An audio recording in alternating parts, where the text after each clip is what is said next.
the seat of power for Ontario's government, where our lawmakers debate and deliberate, and where tonight every party hopes to grow their influence. Some of these symbols as old as Confederation, part of the original roof, slate from Vermont, proof that long-standing trade between Ontario and the United States is part of this province's DNA. But now, with that relationship under strain,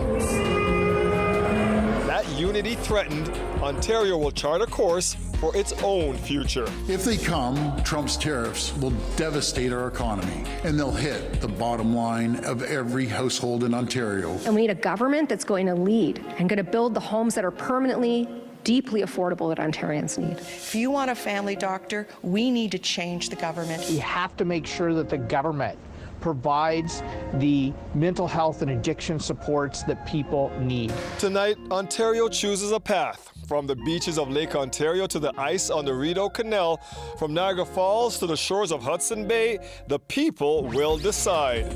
Starting right now, this is Ontario Votes. Good evening, I'm Dwight Drummond at the Canadian Broadcasting Centre in downtown Toronto. Here we are again, more than a year ahead of the next fixed Ontario vote. After the Premier called a snap winter election, in less than an hour we will find out who Ontarians voted for. Will they give Doug Ford the mandate he's looking for to take on the tariff threat and a rare third majority? Will Marit Stiles, NDP, finally bring her party to a breakthrough or be able to just hold on as the official opposition? Can former Mississauga Mayor Bonnie Crombie bring back the Liberals from the political wilderness? And will the Green Party make a mark in rural Ontario? Polls will close in about an hour, and we will bring you results as soon as they come in. The countdown clock is on your screen. We've got a lot of ground to cover until then. Let's meet the team tonight. David Common will be going through the results for you, watching key ridings and close matches. He'll break down the path to victory for our government and our official opposition. Senior Queen's Park reporter Mike Crawley is here to give his insight throughout the evening. And a very familiar face when it comes to covering politics, Rosemary Barton, CBC's chief political correspondent, is here, and she is joined by our panelists, Ashley Chinati, Vivek Prabhu, and Marion Nader, all here tonight. We've got the reporters in ridings around the province and at each of the party headquarters. We've got you covered. Lorenda Redekop is at the PC party's campaign headquarters in the riding of Etobicoke North. Lane Harrison is standing by at the Liberal Party HQ in Mississauga. Dilma Nutduck is in downtown Toronto at the NDP base. And Farah Morelli joins us from Guelph at the headquarters for the Green Party. Rosemary, Doug Ford says he wants the largest mandate in Ontario's history. His critics, though, say this is all about timing. Yeah, and both things, I think, are true in this case, Dwight. Certainly, the election was called 15 months early. We all understand that. And it was called because Doug Ford saw an opportunity here to grow his majority in the face of Donald Trump, in the face of a changing situation in federal politics. But in order to get there, he has had a fairly safe campaign. He's not out there giving a million interviews, although he did take part in the debate where our own David Common moderated. He is hoping to break through. He's hoping to get a third majority this time round. We'll see whether his argument about him being the best person to take on Donald Trump, even as the Premier of Ontario, made a difference here for people in this province tonight. Thank you. Thank you. Mike Crawley is here. He's got Queen's Park covered for a long time and has been following this particular campaign very closely. So, Mike, take us through the highlights. Look, Dwight, what really struck me is just how firmly Doug Ford and the PCs were able to control everything about this campaign. In addition to picking the timing, they framed the ballot question as being who is the leader that's best placed to protect Ontario, Ontario's economy, and Ontario jobs with the threat of tariffs. Marit Stiles of the New Democrats and Bonnie Crombie of the Liberals, they tried to get other topics onto the table, including the state of the Ontario healthcare system, but it was a real uphill battle for them. Let's take a look at how the campaign played out. Protect Ontario. Doug Ford visits the Lieutenant Governor, triggering a snap election 15 months ahead of schedule. But it's all about protecting the people of Ontario. Ford saying he needs a new mandate from voters to take on Donald Trump's tariff threat.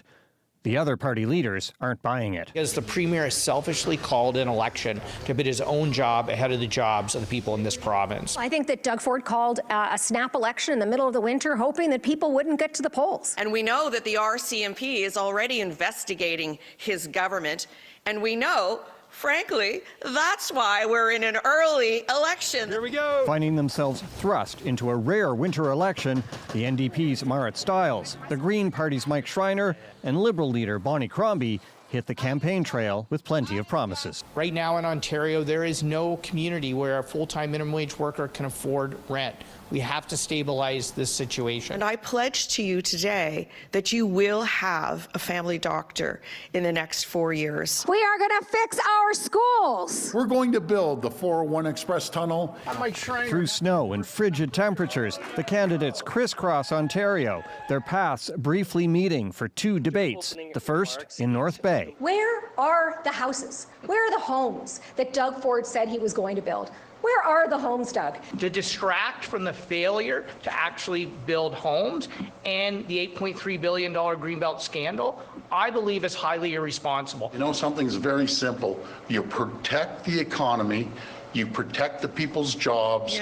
Jobs are leaving this province. Construction jobs went to Alberta and to BC because they're building homes. The second in Toronto. Good evening. Live from the Canadian Broadcasting Centre, I'm David Common. For Marit Stiles and Bonnie Crombie, it's their first province-wide televised debate as party leaders.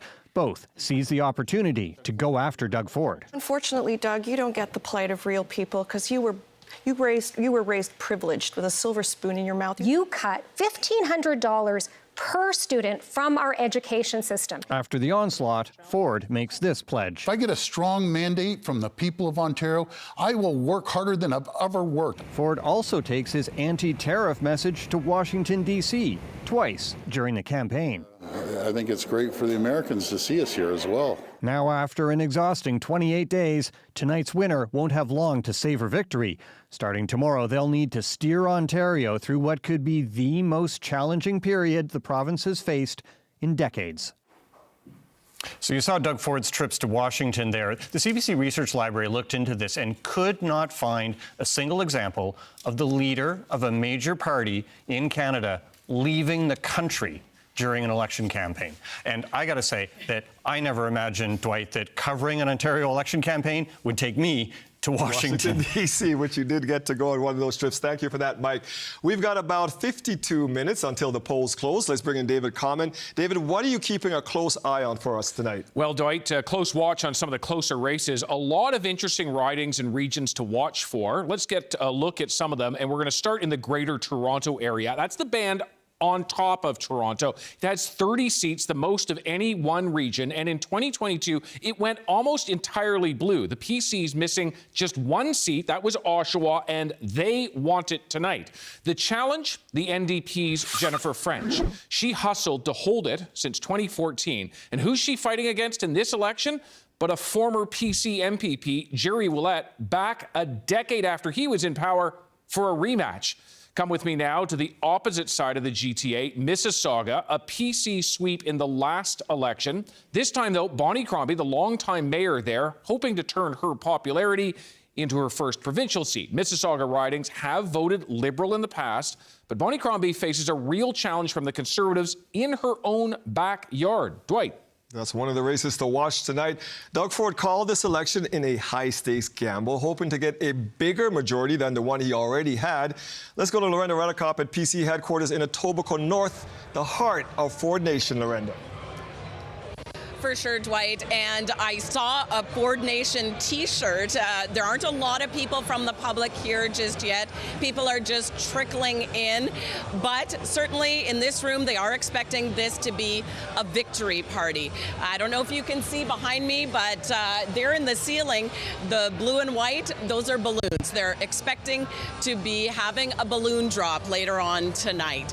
And I'm also seeing off camera at the back of the room, it's a lot of PCs PC staffers, people wearing those hats, those Canada is not for sale hats that we saw Doug Ford, the PC leader, come out with before he called this early election.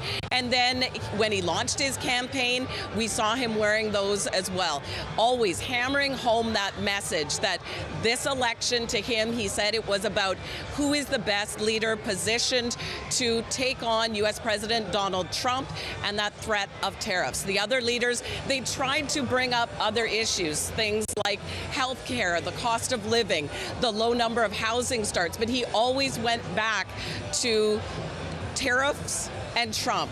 And so now we'll see whether that gamble pays off for the PCs. Definitely one of the themes of this campaign. Thank you for that, Lorenda. After the last two elections, the NDP has formed the official opposition. The question, polling this campaign, can they hold on to it? Dale Manuknuk is live at NDP headquarters for us in downtown Toronto. Dale.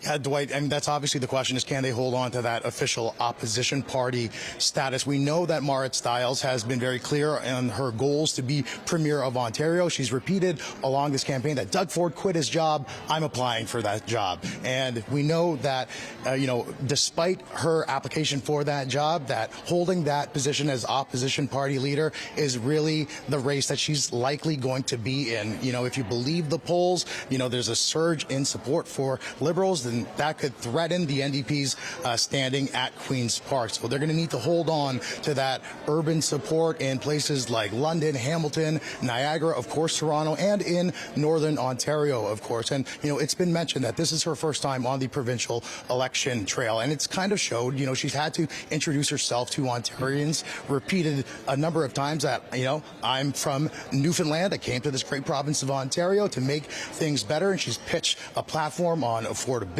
on, a monthly grocery rebate, doubling ODSP payments, as well as Ontario Works, and bringing in what they call real rent control, which brings in any building that was built past 2018. We know that Marit Stiles is watching the results from a nearby hotel, and she'll be joining after those results come in. Dwight. All right, thank you, Dale Manuknuk in downtown Toronto. Now, the last two elections saw the Liberals reduced to a distant third place. Tonight, they're hoping to gain back official party status in the legislature. Lane Harrison joins us from their campaign headquarters out in Mississauga, where leader Bonnie Crombie served as mayor for a decade. Lane.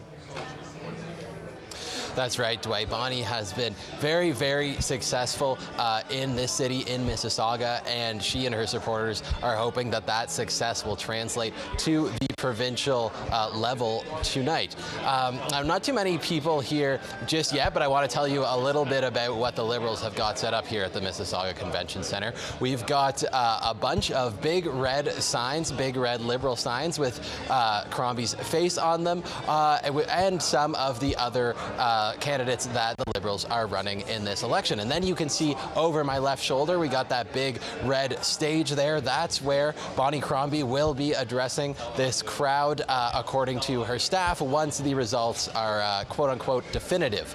And we know that Bonnie will be arriving here this hour.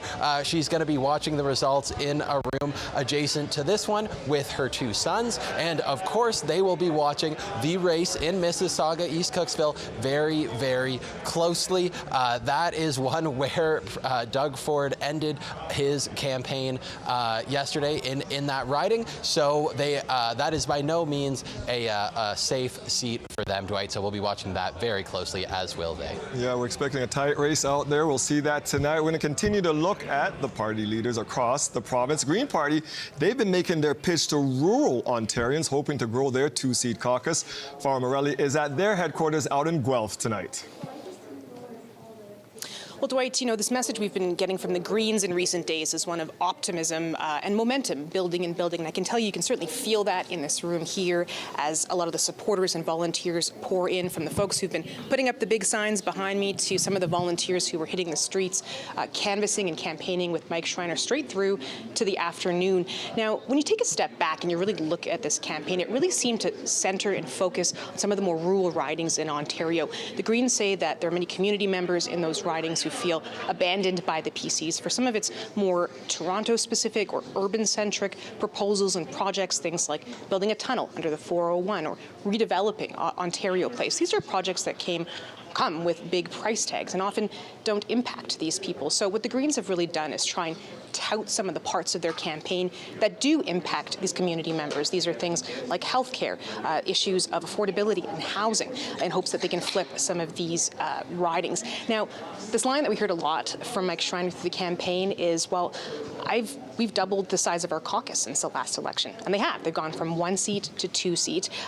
Really, success for the Greens tonight is going to be holding on to those 2 seats, one being his own riding here in Guelph, the other in Kitchener Centre, which they picked up in a by-election.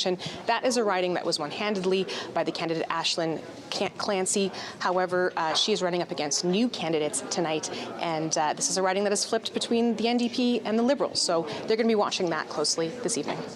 Thank you for that, Farah Morelli, out in Guelph. And it wouldn't be a vote without some polling delays. And of course, we've got some for you tonight. We're hearing about some, and David Common has that very latest. Yeah, Dwight, this information just coming in from Elections Ontario right now. So there are 4 polls, so ridings in 4 of these ridings, the results are going to be delayed. Let me take you through which ones they are. They are all in the Toronto or Greater Toronto area. Humber River, Black Creek, one of them, no results in this riding expected until 10:30. If I change over to now Parkdale High Park, we're not expecting results until 9:30, or not before 9:30, I should say. Next to Spadina, Fort York, no results expected to be reported there until 10. And finally, York Centre, that's in the GTA, also no results expected to be reported until 10. All we're being told is that there are delays at 1 or 2 of the polling stations. There can be lots of reasons for this. It happens quite frequently in elections, but all it means is the count will not begin until after the count has begun in some other ridings, Dwight.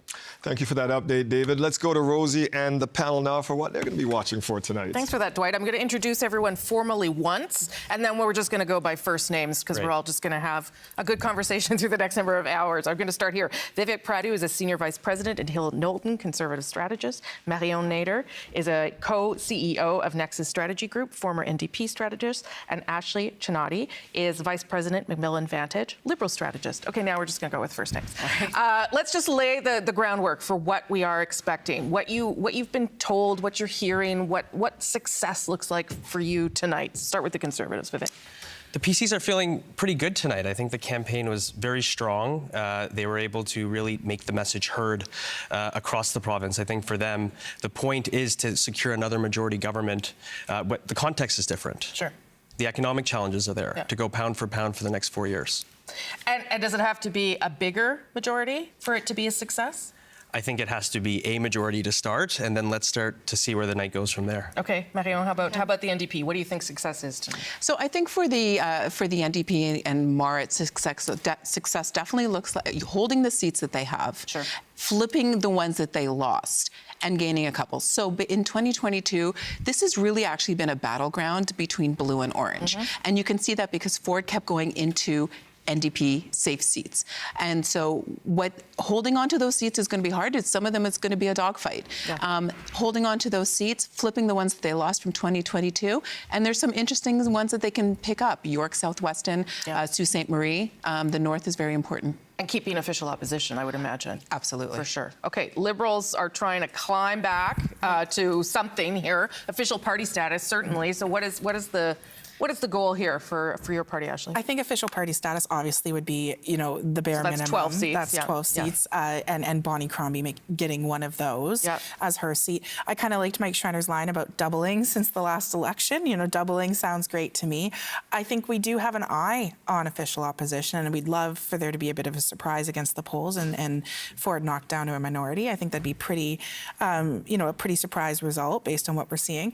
But of course, you never know how turnout's going to go with the winter election and who's ground game. And there are some really interesting 2- and 3-way races that could split anyway. So I think it could be a very interesting result. And I think that what I'm hearing from the team on the ground is they're feeling really good in some of the races that we've put a lot of energy into, including Bonnie's seat. But you never know until the polls are closed. Did you see Vivek's face when you said conservative minority? Anything can happen. Anything can happen. Anything can happen. Okay, good.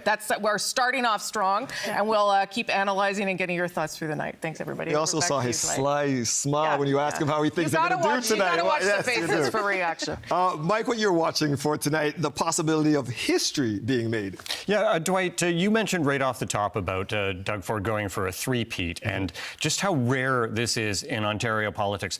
The last time any party leader in Ontario was able to take their government to 3 straight majorities was the 1950s. Not even Bill Davis was able to accomplish 3 consecutive majorities. So that would be quite something for Doug Ford if he's able to achieve that milestone. And then there are some polling forecasts out there that are projecting the possibility of the PCs taking more than 90 seats. That has only ever happened one time in the history of Ontario.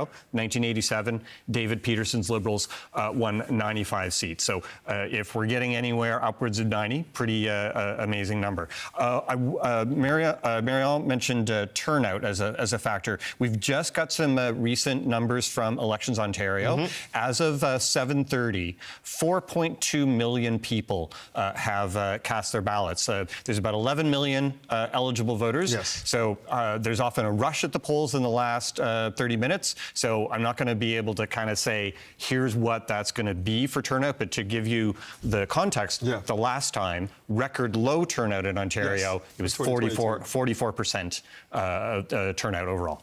That's the bar. We're trying to get higher than that tonight so we don't set another low record. When we do come back, we're going to check in with our reporters and some of the key ridings and those close races you need to catch up on before those polls close in about 39 minutes. Stay with us.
70s. Thomas Simpson running for the Liberals this time around, but definitely one to watch. Another thing I want to mention here in Ottawa is that a lot of people are talking about some big promises coming through this campaign from the PCs, the Liberals, and the NDP, and it all has to do with our LRT system, our light rail transit system.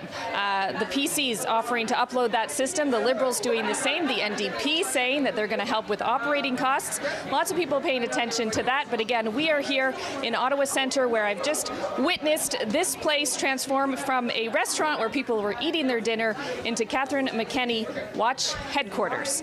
So we'll be here all night, keeping an eye on what happens, sending it back to you. Thank you so much, Robin. The NDP is optimistic about their chances there tonight, but we've seen them dip in the polls.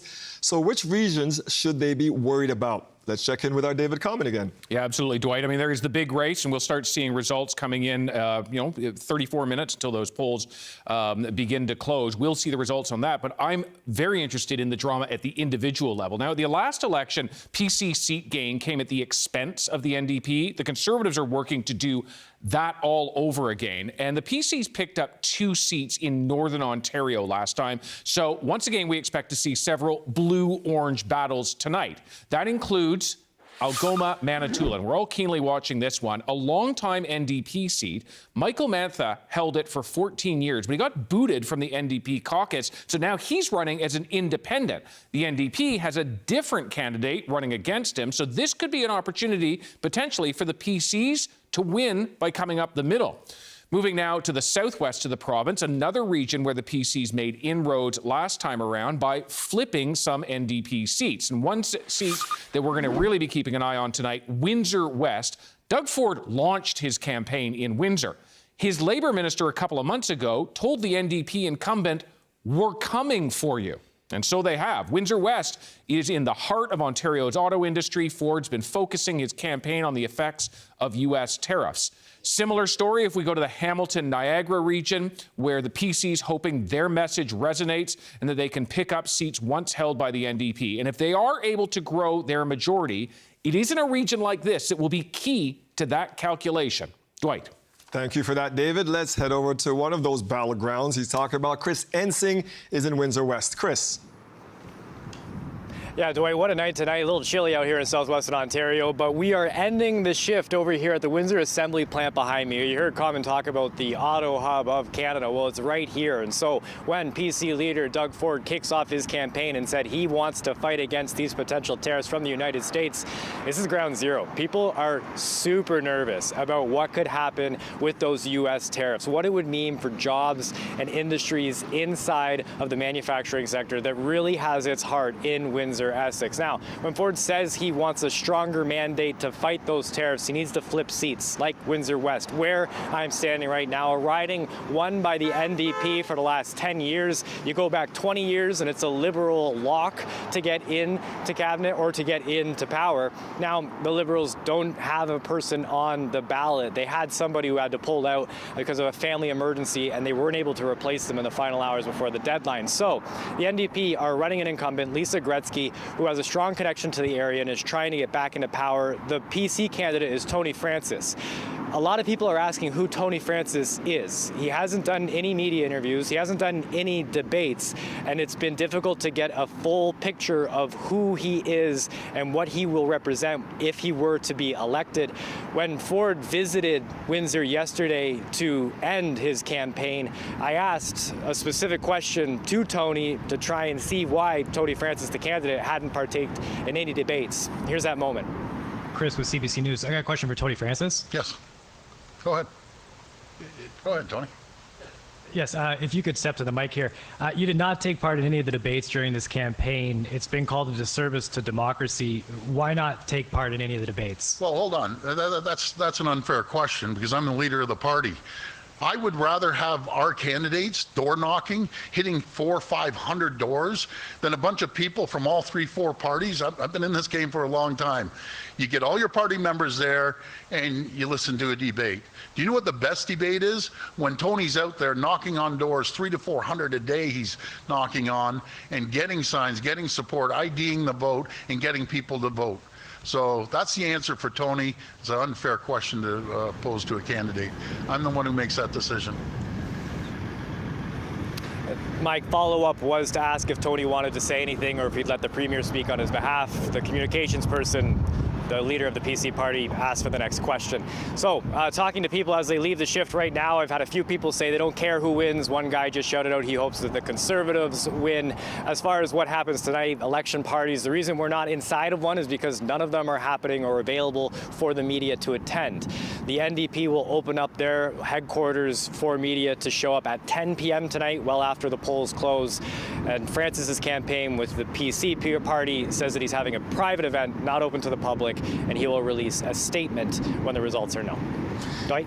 Chris Ensing out in Windsor. Thank you for that, Chris. And Mike, I mean, what do you think of that exchange? It was a fair question. They're not really taking part in some of these debates, talking to a lot of the media.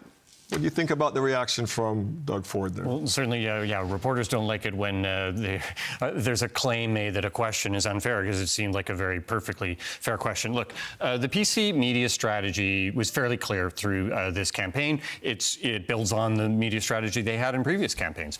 They want one clear message coming from the center, from the leader. There were messages sent out to local candidates to not participate in all candidates forums, not to do interviews with local media. I did a survey around our CBC outlets in Thunder Bay and Sudbury and Kitchener-Waterloo, Ottawa, all over the place. I found very few examples of the Conservatives being willing to let any of their local candidates do interviews. So really trying to control the message. But honestly, Dwight, when you look at the polling, it doesn't seem like it's making a difference. You know, Doug Ford also did not consent to any interviews with the media that regularly cover Queen's Park. Yes. Did a ton of interviews with U.S. media during the campaign.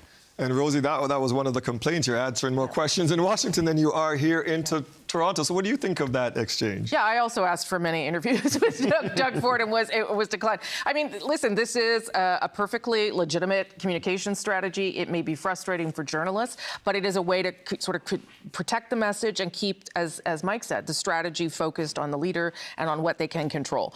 I think the other piece, though, that we saw there in Windsor, and I'm going to bring you all in for that, is that there is the shadow of Donald Trump throughout everything, right across the country. And people in Windsor and other places are legitimately fearful for their jobs, their livelihoods.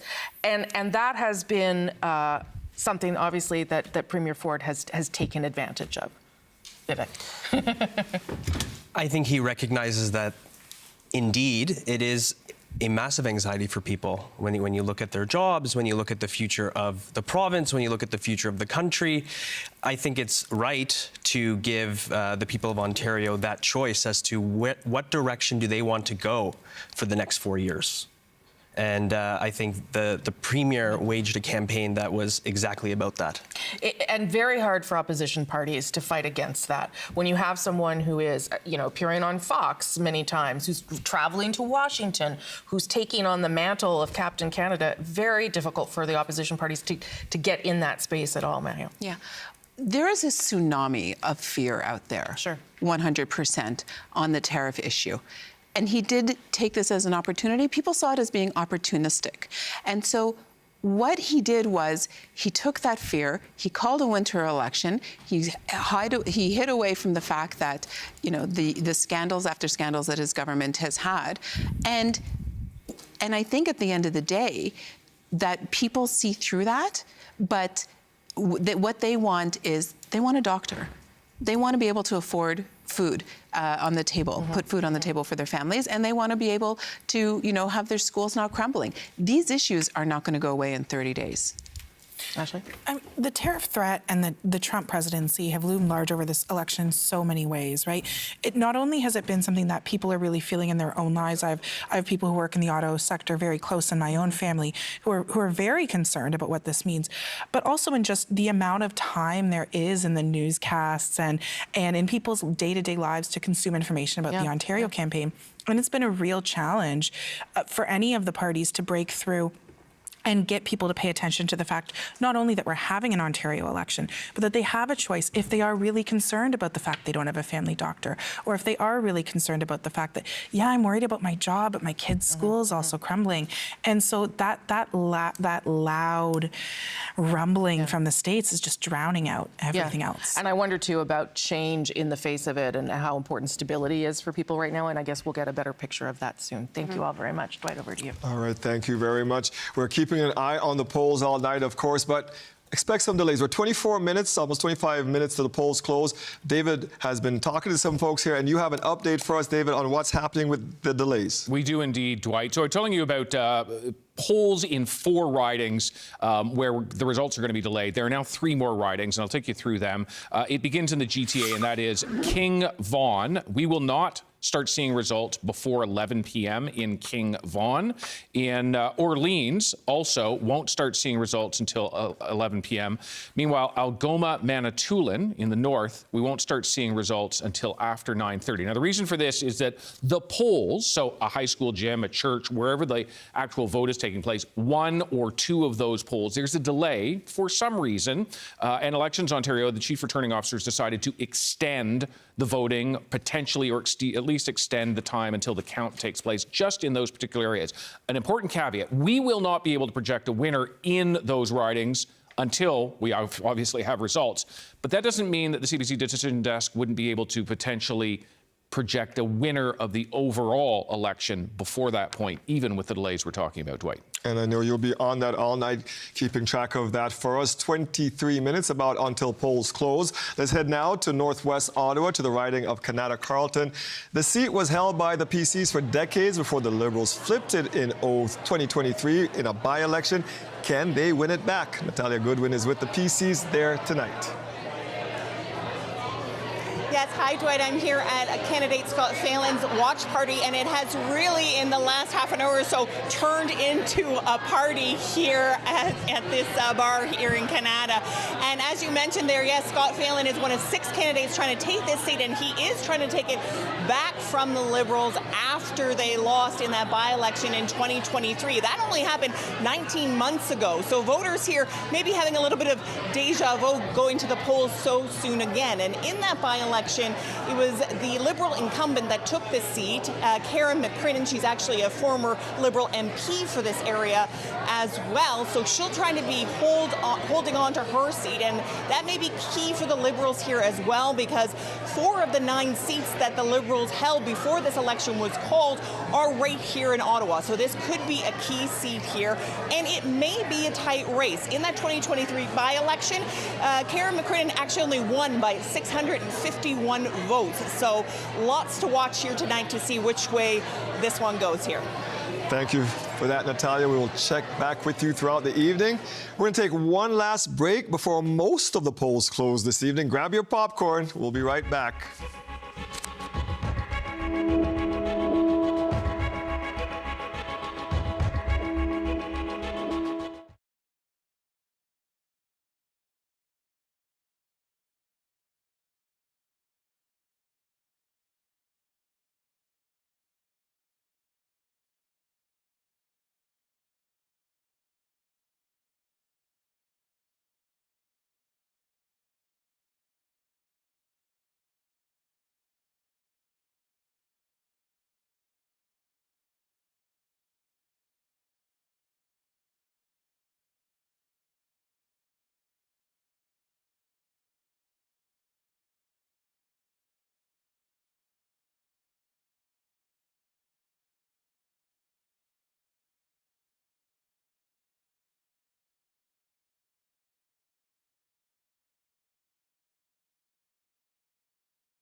Welcome back. About just under 20 minutes until the polls close. Lorenda Redekop is out at PCHQ with a guest for us. Lorenda. Hi there, Dwight. Yes, well, I am joined by Corey Tanaik. He is Doug Ford's campaign manager. And Corey, I know you have led all three campaigns now. There was a lot of criticism this time about going to face the voters early, 15 months ahead of schedule. And yet, there didn't seem to be any difference in terms of those poll numbers. Can you talk about why? Well, I think that the electorate obviously agreed that this was an unusual situation and something that was existential to our economy and kind of an unparalleled and unprecedented threat. And getting a new mandate for that is something that I think made a lot of sense to voters. And you've seen examples of early election calls where the electorate has not agreed with the rationale for going early and punished the party that chose to go that direction. But you kind of saw the opposite this time. Rather than going down 5 or 6 points in the polls, we went up 5 or 6 points. So I think it's a unusual situation in many different ways. And did you ever during this campaign wonder if, was this the right call? I think we're pretty confident that this is the right thing to do. It's once you call it, though, it's in the hands of the electorate as to whether or not they're going to give you that mandate that you're looking for or not. But I think it was the right thing to do to seek that mandate, and I think the Premier believed that in his heart, and I think that came across, and probably one of the reasons why that communicated well is it was very genuine. And then we saw the other parties, they tried to make this about other issues. What did you think about that strategy, just briefly? Well, of course, there are lots of other issues that the province, is in charge of in one way or another, healthcare and education being two big ones. But if you look at those issues, it's nice that they would like to do that because they might score better than the leadership question or the economy question. But the three parties are basically in a three-way tie in terms of who's best to manage healthcare. So I'm not sure that that's an election campaign that might go better for them than this one did, but I'm not sure it's one that would have ultimately changed the government. All right, thanks so much. That is Corey Tanaik, PC leader Doug Ford's campaign manager. I'll send it back to you. Thank you very much for that, Lorenda. Now, there's an art projecting an election. The CBC Decision Desk is a critical component of our coverage on election night. CBC's Julian Nope takes us behind the scenes. Ever wonder what it means when you hear CBC projects an election? Well, the CBC News Decision Desk makes that call. Let's go visit the team to find out how it works on election night. All right, so this is where the magic happens. Just to start off with, what is the CBC News Decision Desk? Sure. So the CBC News Decision Desk is a group of journalists who watch the vote as it's being counted across the province on election night, and they make projections about who's going to win. There's two parts of it. There's the Decision Desk that does the riding level projections. So they watch the vote come in all 124 ridings in Ontario, and they make calls in each riding. And then there's the government level call, which is what I do. I watch the vote come in from across the province, and I watch the trends, and if there's a wave, and I make a projection about the government, who will form government, and the size of that government. And where does your desk get the information? So Elections Ontario will count the votes. In Ontario, they are counted by tabulators, so the results come very quickly. And then they go through a media consortium, which is all the broadcasters, and some newspapers buy into the consortium, so we all get the vote totals all at the same time. How do you know when to project a winner in a riding? Well, first off, we need day of results. We can't just vote or make projections based on advanced polls, so we want to see day of results. And usually once we have enough votes in the system, we start seeing a pattern. And usually that's when the decision desk editor who has been studying the ridings and has been doing their homework and following the campaign locally, they understand the histories. Sometimes it's happened fast and sometimes we have to wait, but usually it's when we have enough data to see separation and enough margin for whoever's leading that we can make a projection. Okay.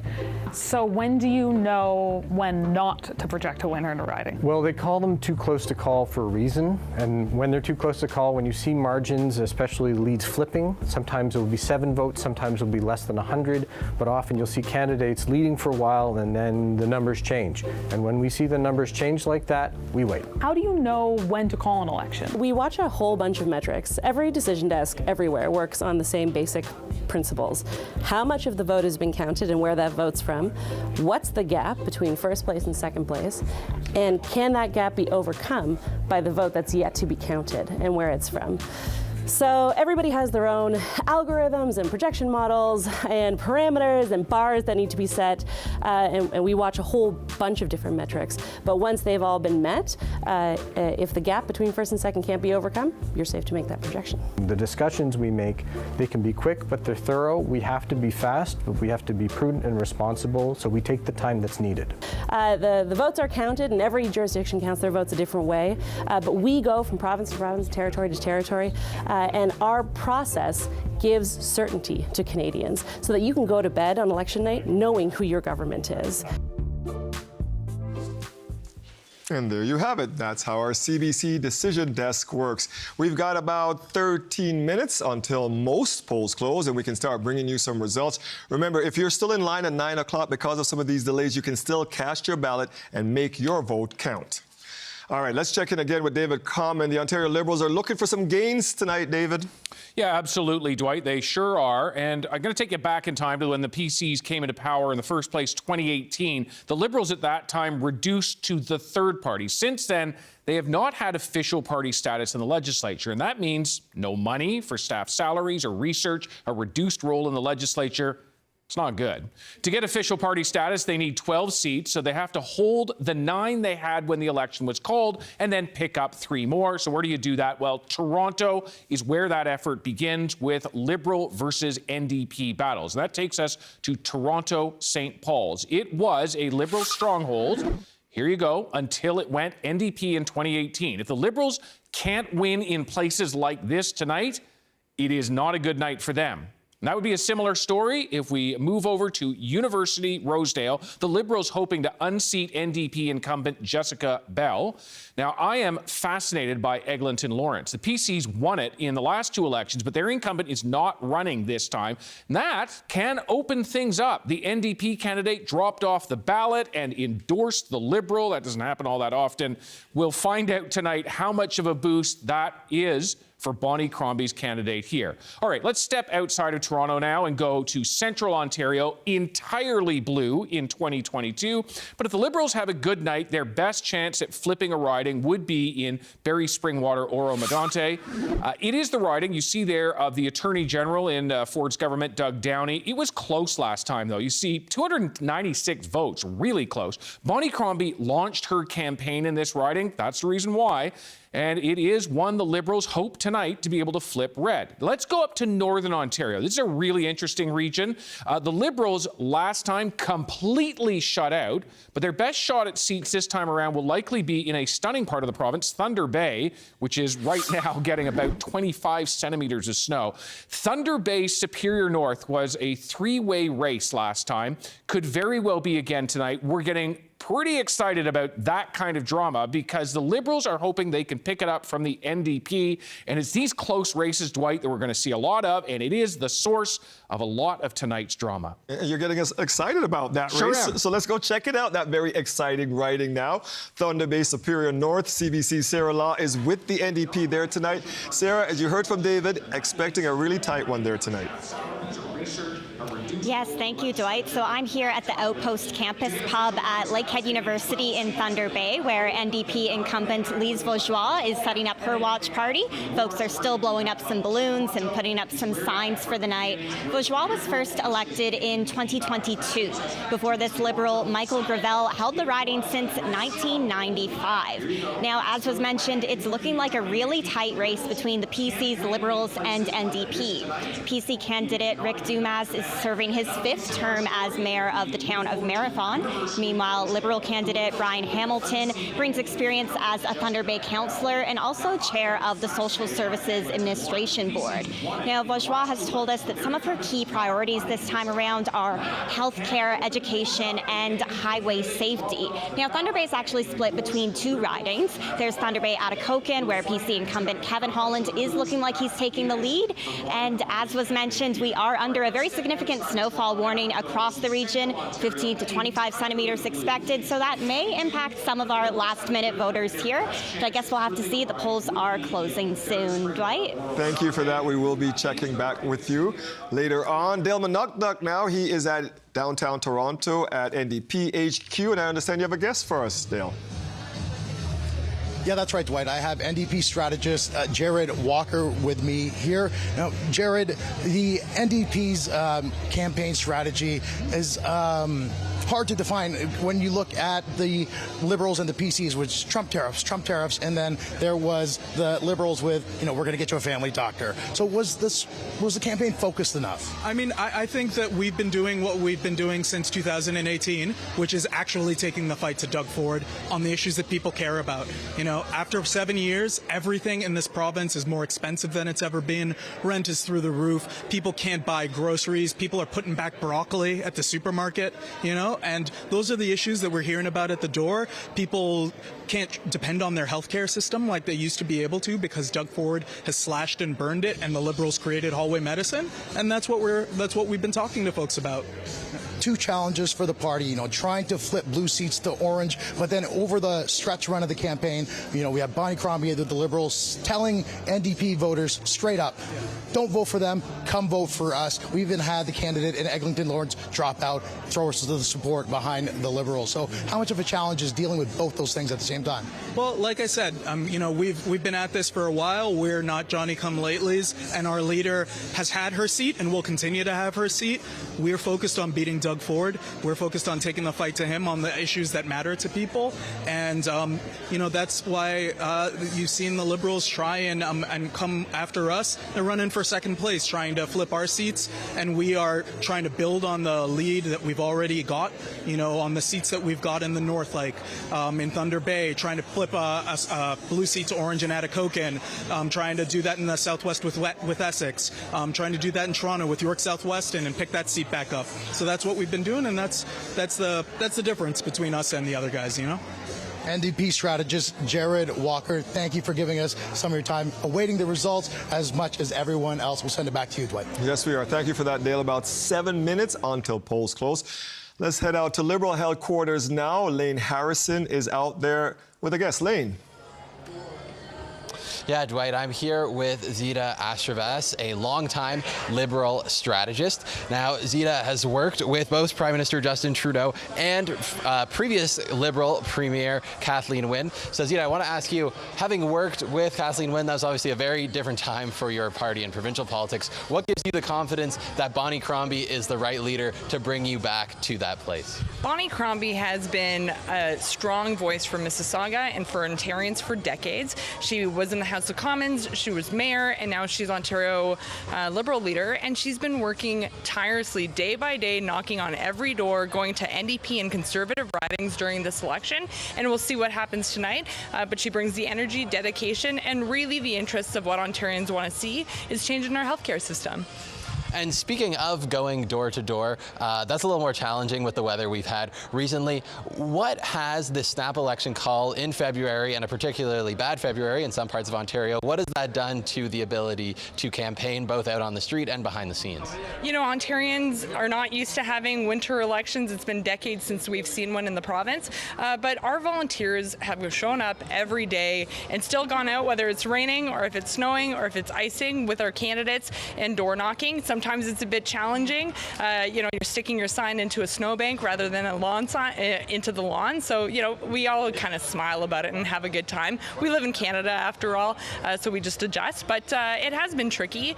Snap elections are always hard. I think the Conservatives made the decision for obvious reasons. But, the campaign came together, and every day went by full of dedicated volunteers, and we'll see the results. Okay, thank you so much, Zita. Thank you. So you heard it there, Dwight. The Liberals are feeling good about their chances tonight with that healthcare-focused platform that Bonnie Crombie put so much emphasis on throughout this campaign. Thank you, Lane, out there at Liberal HQ. We'll continue our tour. Head next to Farrell Morelli out in Guelph at Green Party headquarters. Yeah, Dwight, as you can hear, the room is really filling up here, but I want to introduce you to a guest that we have here. It is Darren Elias. He's the communications director for the Greens. Darren, thanks so much for joining us here tonight. I want to ask you, first and foremost, what does success look like for the Ontario Greens tonight?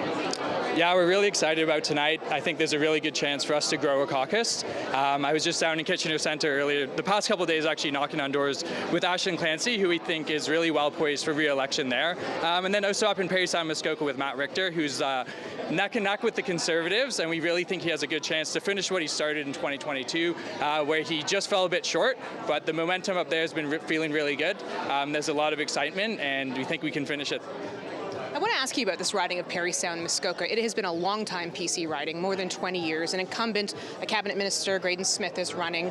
But we've seen Mike Schreiner spend a lot of time in this riding, 2 of the 4 final days of his campaign. How confident are you guys that you can actually flip this into a green riding tonight? Yeah, well, our message has really been resonating there. One that focuses on supporting rural communities, especially in Parry Sound Muskoka. A lot of those communities have felt left behind by the Doug Ford government, who's really been focusing more so on the GTA. Our message of economic fairness, investing in healthcare, and supporting people that really need the help and that have felt left behind. So Matt's been really much a local champion in the riding. He's run a number of times, and he has a lot of respect in the community, and we think that can really push him over the finish line tonight, and we're excited to keep an eye on it. It's the 6th time running this year, isn't it? That's correct. He's a dedicated guy, very, very committed to his community, a local teacher, a local coach. He really understands what the community needs, and I think he can really advocate well at Queen's Park for his community and be their voice there. An independent champion who understands the nuances of the communities, and I think it's what that riding needs down at Queen's Park. We'll have to see if 6th time is the charm for Matt Richter in Parry Sound Muskoka. Dwight, we'll send it back to you.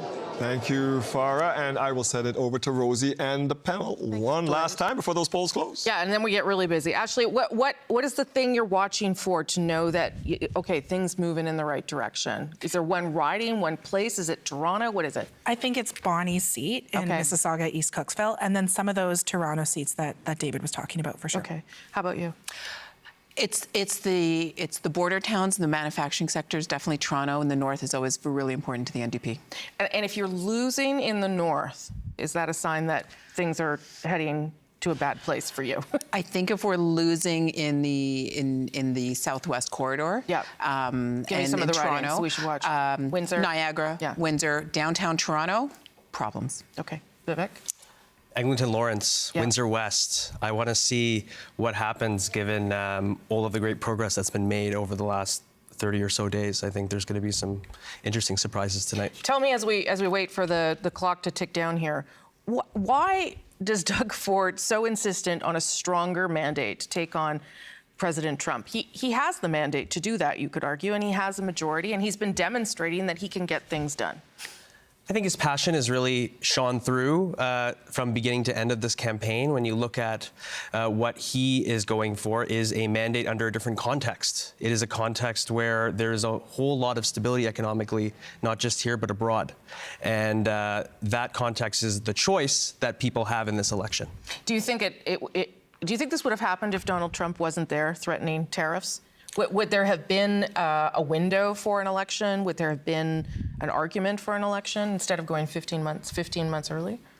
What I know now is that this has definitely precipitated that. This has accelerated that thinking that this is a critical time to make sure people have a choice. Ashley, quickly. I'm sure they would have concocted another one because they've been telegraphing for 6 months that they wanted to go to an early election, and this became, a lovely and convenient cover, while at the same time playing games with what is the biggest economic threat we've seen, at least in my lifetime, to our country. So I think it was a really cynical pretense for an election. Okay, well, we'll see whether the gamble paid off or not. Thank you all very much. We'll come back very soon. Dwight, I'll hand it back to you. Thank you, Rosie. We are just about 16 seconds away from polls closing. If you want to watch ASL interpretation of this show, you can find a stream on your YouTube page.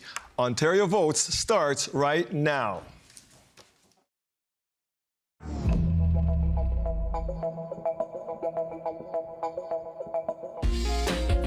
28 days in sub-zero temperatures, Ontario thrust into a rare winter election as hundreds of candidates knocked on doors to make their party's pitch for the future. A strong economy, affordability, healthcare, housing. Now, the pivotal moment. Facing threats from the White House and uncertainty in the nation's capital, tonight, Ontario votes. Good evening and welcome. We are live from the Canadian Broadcasting Centre in downtown Toronto. Most polls are now closed, and that means results will soon be flying in, and they will fly as votes in Ontario are counted by electronic tabulators. Our team ready to go. David Common is standing by, ready to bring you the latest results. He'll be covering all 124 ridings, identifying trends, and uncovering any surprises as the night unfolds. A well-known face in our political coverage, Rosemary Barton, CBC's chief political correspondent, is here, and she's joined by our panelists, Ashley Chinati, Vivek Prabhu, and Marion Nader. Senior Queen's Park reporter Mike Crawley beside me here. He'll help us make sense of all of this and shed some light on what is to come. Now, as the results come in, you will see those numbers at the bottom of your screen begin to change. As vote totals are reported, that bar will tell you how many seats each party is leading or elected in, projected to be elected in. Our decision desk is watching those numbers very closely and will project a winner in each of the ridings. And as soon as they have seen enough of the overall vote come in, we will make a projection about Ontario's next government. All right, our reporters are in ridings around the province and at each of the party headquarters. Loretta Redekop is at the PC Party's campaign headquarters in the riding of Etobicoke North. Lane Harrison is standing by at the Liberal Party HQ out in Mississauga. And Dale Manuktuk is in downtown Toronto at the NDP base. And our Farah Morelli joins us from Guelph tonight at the headquarters for the Green Party. Let's check in first with Loretta Redekop at PC headquarters in Ford Nation, Etobicoke North. Well, Dwight, it's still a pretty empty room here, but I'm told that all the volunteers from the PC campaign, they were told to keep working all the way up until 9 o'clock when the polls close. So they were just trying to get out that vote. And in terms of where PC leader Doug Ford is, I'm told he is at a hotel nearby. He's going to be watching the results there with his family. And then we expect him to come here a bit later. They are anticipating that will be around 10 p.m. But of course, we will see how this night plays out. You see the balloons behind me. They are expecting that this will be a victory party and that they'll be dropping those balloons when it is projected who wins this election. And what this would mean is that it would be a third straight win for Doug Ford. They're hoping for a third straight majority, something that hasn't happened since the 1950s in Ontario. All throughout this campaign, he tried to make this about the fight against U.S. President Donald Trump and tariffs. We saw that day after day, and we saw that with those hats that he came out with shortly before this campaign even started, saying Canada is not for sale, and he just continued that message all throughout this campaign. So we will see if that gamble to head to the polls early, if it was worth it for the PC party. Dwight? Thank you for that, Lorenda. And remember, folks, to keep an eye on the bottom of your screen tonight. That's where you can keep track in real time of how your party is doing. That gives you the big picture of where that party is leading or elected in from our decision desk. So keep an eye on the bottom of your screen throughout the evening because it will tell you what is happening. All right, let's head out next to NDP headquarters in downtown Toronto where we find our Dale Manuktuk. Dale.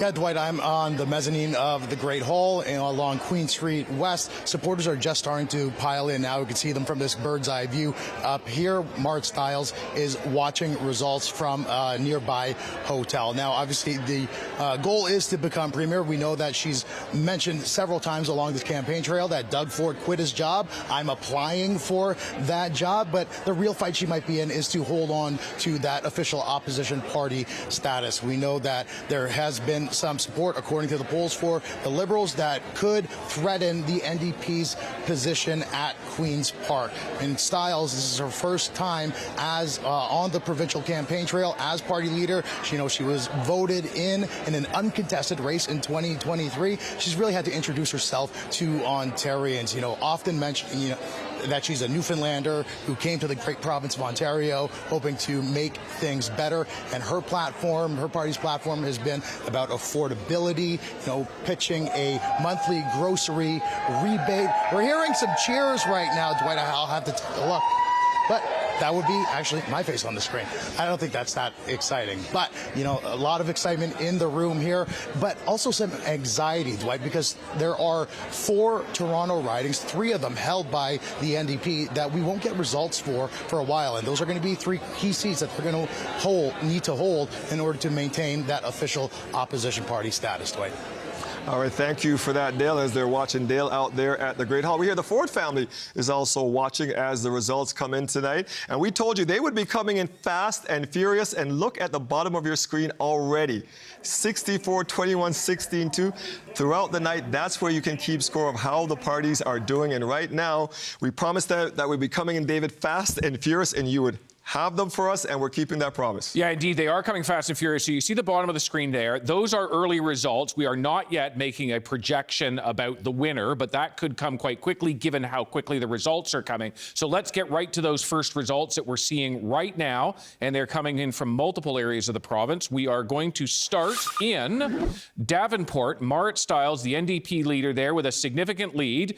You do not yet see a check mark anywhere on this screen. The check mark is when we are projecting someone is elected, not seeing it there yet, but Marit Stiles with a comfortable lead in what should be a comfortable riding for the NDP. Whitby, small lead there, 156 for the PCs in what was Lorne Coe's riding before, 4 of the 63 polls reporting.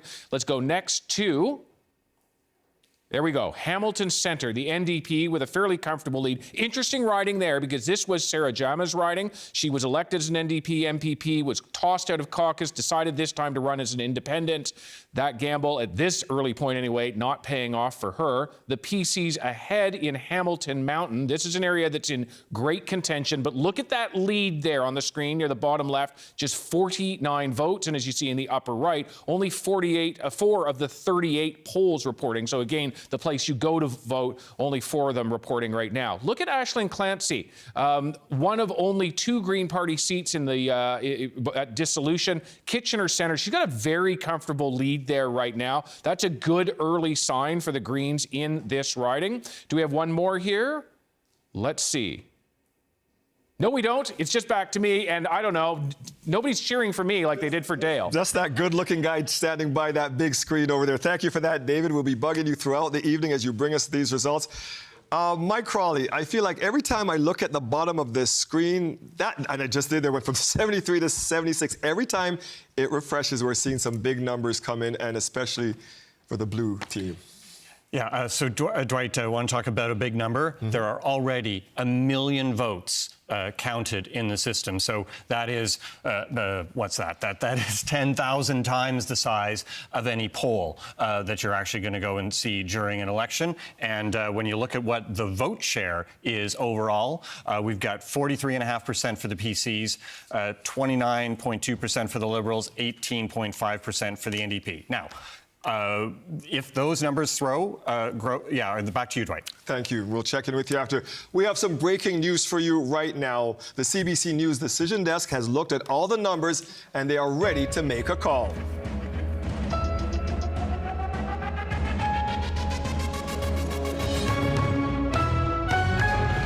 There it is Headquarters, Ontario, the CBC is projecting a PC majority government, a rare three-peat, a feat not seen since back in 1959. Doug Ford said he needed a fresh mandate to deal with the economic threats to the Ontario economy, and Ontario voters have given it to him. Taking a look right now live at PC headquarters out in Ford Nation, Etobicoke. Big party expected there tonight. And Mike, as we look at these results and the call from our decision desk, no punishment for Doug Ford sending us to the polls early in the dead of winter. It appears this gamble is paying off. Dwight, just how rare three majorities are. It's been 65 years since a party in Ontario was able to get three straight majorities. The CBC decision desk projecting that. Look, success in politics means winning elections, and by that measure, Doug Ford is now one of the most successful premiers in Ontario history. So, look, there's lots more to come tonight. Just how high is that seat count going to get? What's going to happen with that race for second place? There's some really interesting numbers going on there, too.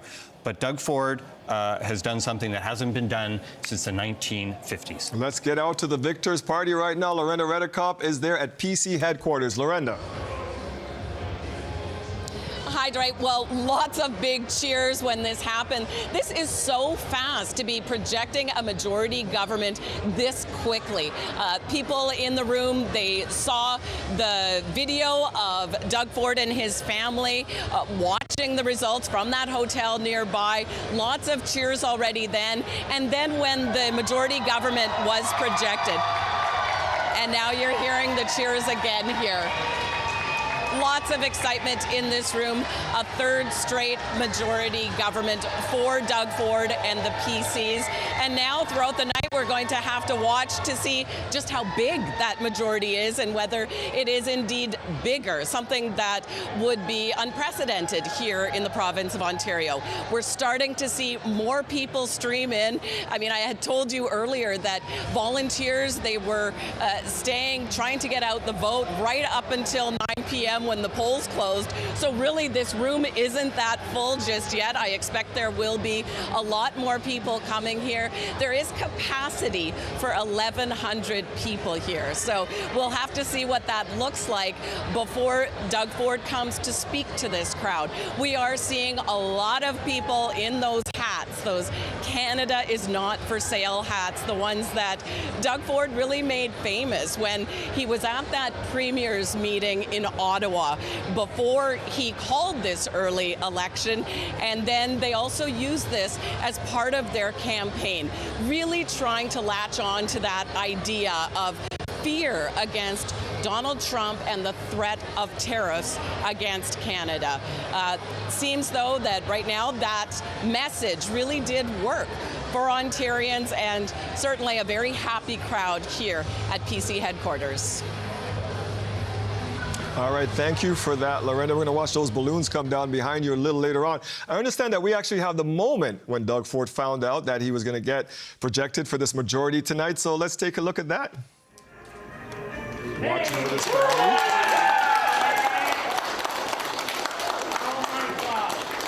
The celebration starting early in the night for this. Taking a look there, we're going to go to David Common next to find out how they pulled this off tonight, David. Yeah, and it is a big event, an epic event for the PCs in Ontario. How did they actually pull it off? We're going to start by looking at the actual votes themselves. We call the share of the vote.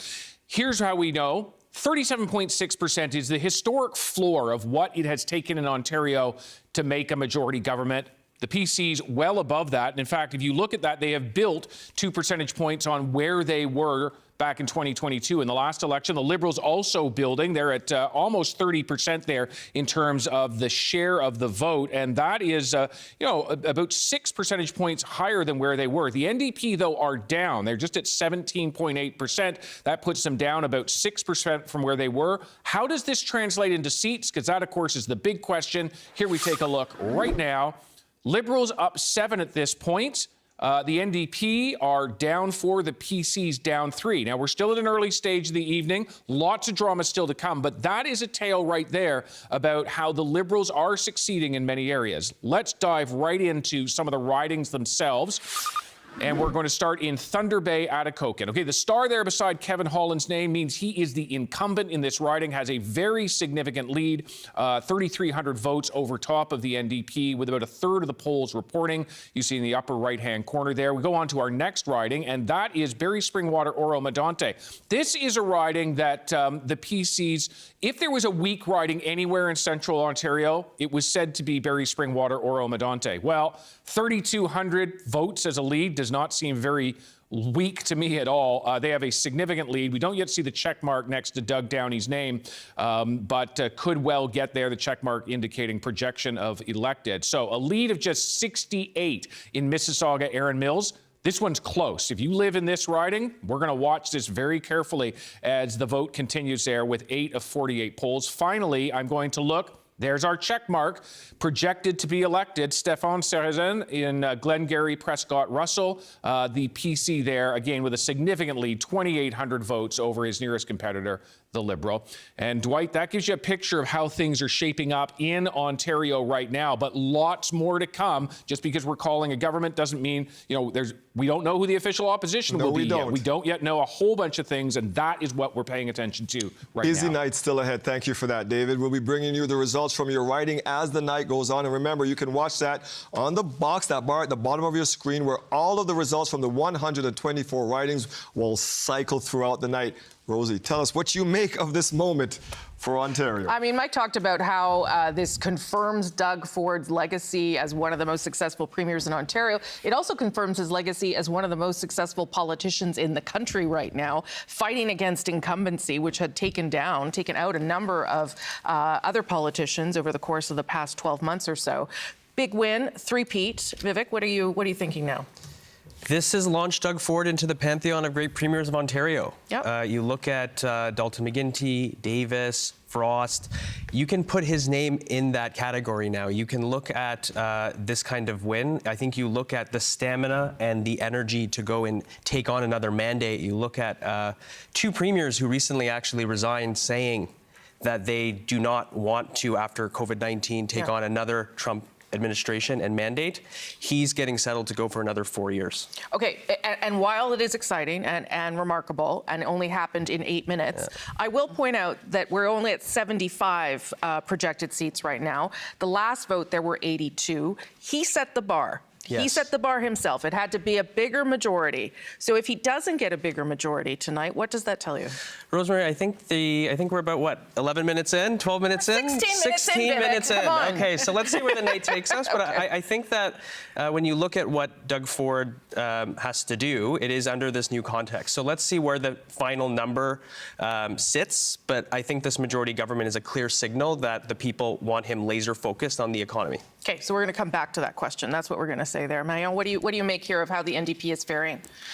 So, clearly it's still early. Yep. So, and there's a lot of dogfights that are still about to happen. Yep. And also a lot of the NDP seats are the ones that the polls are going to close. So we're not going to know till much later.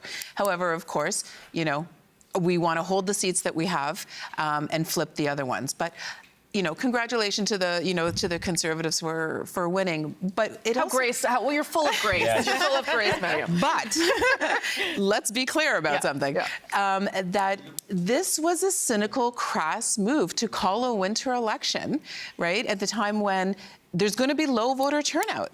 So, if there's going to be, success, or if there's going to be congratulation based on less people actually voted for you, which we don't know yet. Which we don't know yet, but it looks like that is going to be a problem. I the word cynical because I don't think it's cynical to give people a choice. I don't think it's cynical to say that democracy is probably the best way to decide who should govern our province. I would also say that national and international crises don't wait for the weather. So that is the reality that we've had to all face. I think what it is cynical is the fact that seniors can't get to the polls, or people with medical conditions and disabilities. People are canvassing in minus 35. There's 25 centimeters of snow. I mean, these are significant issues, and it's not fair if people can't use their democratic right to actually get to the polls. That's a point, but let's see what the turnout is. I think we have to wait and see that, and we have to recognize at least that the argument that Doug Ford made has worked. That people do believe that he needed a stronger, maybe not a stronger mandate, we'll see, but another mandate to take on Donald Trump. Ashley. I mean, the voters are never wrong, as they say, and Doug Ford is back in power. But I think it will be interesting to see what turnout is and what percentage this plurality actually is. Because let's remember that governments in this country get elected not by necessarily a majority of voters, but because of the first past the post system, a plurality. So if he comes back and he has like 30 or 40%, then there is still a good chunk of the province who potentially didn't want him in power. And then that's where, a stronger Liberal caucus, as we're seeing growing, the New Democrats, that's where we come in to really hold these guys to account. He's made some promises, and let's make sure that they actually do it. It took him 7 years, but he suddenly hired a Liberal and came up with a plan to get people family doctors. Let's see that happen. There's a lot of stuff Philpott you're talking about there. Yeah. There's a lot of stuff that's going on in Ontario right now. And we're going to need a strong opposition more than ever. Because we have seen how this government operates when they're left unchecked, and it's a series of billion-dollar scandals and giveaways to rich friends and insiders. Okay, and we will see how big the opposition is, who forms official opposition, as David said. All those factors still there, and we'll see how big the majority is, Vivek, and we'll come back and revisit that question. Thank you all very much. Dwight, I'll send it back to you. Thank you, Rosie. Right now, we want to take a look at how the party leaders are doing in their respective ridings and their races. We will start with Doug Ford out in Etobicoke North, if we can get that up to see how he's doing in that riding right now, and already projected to win there. He is up by, look at that, more than 6,000 votes. Doug Ford won by about 55% the last time out. He was expected to take Etobicoke North easily, and he is the victor there tonight. Let's see how Marit Stiles is doing down in Davenport, and there you go. Good news for them. She also has a sizable lead, almost 8,000 votes there in the downtown Toronto riding of Davenport, also an expected win. And look at that. The CBC desk is also projecting that Mike Schreiner will win his riding out there in Guelph. A sizable lead heading towards 12,000 right now. They call him the conscience of Queen's Park, people before fairness. Now, this is very interesting. Look at this. Right now, Sylvia Galtieri is ahead of the Liberal leader out in Mississauga, East Cooksville. She needs a seat in the legislature. They have targeted this. The PCs targeted it to try to take her out. The Liberals targeted it because she's been mayor there for 10 years, Mike. She's very popular. She was an MP before in that. She's from Mississauga.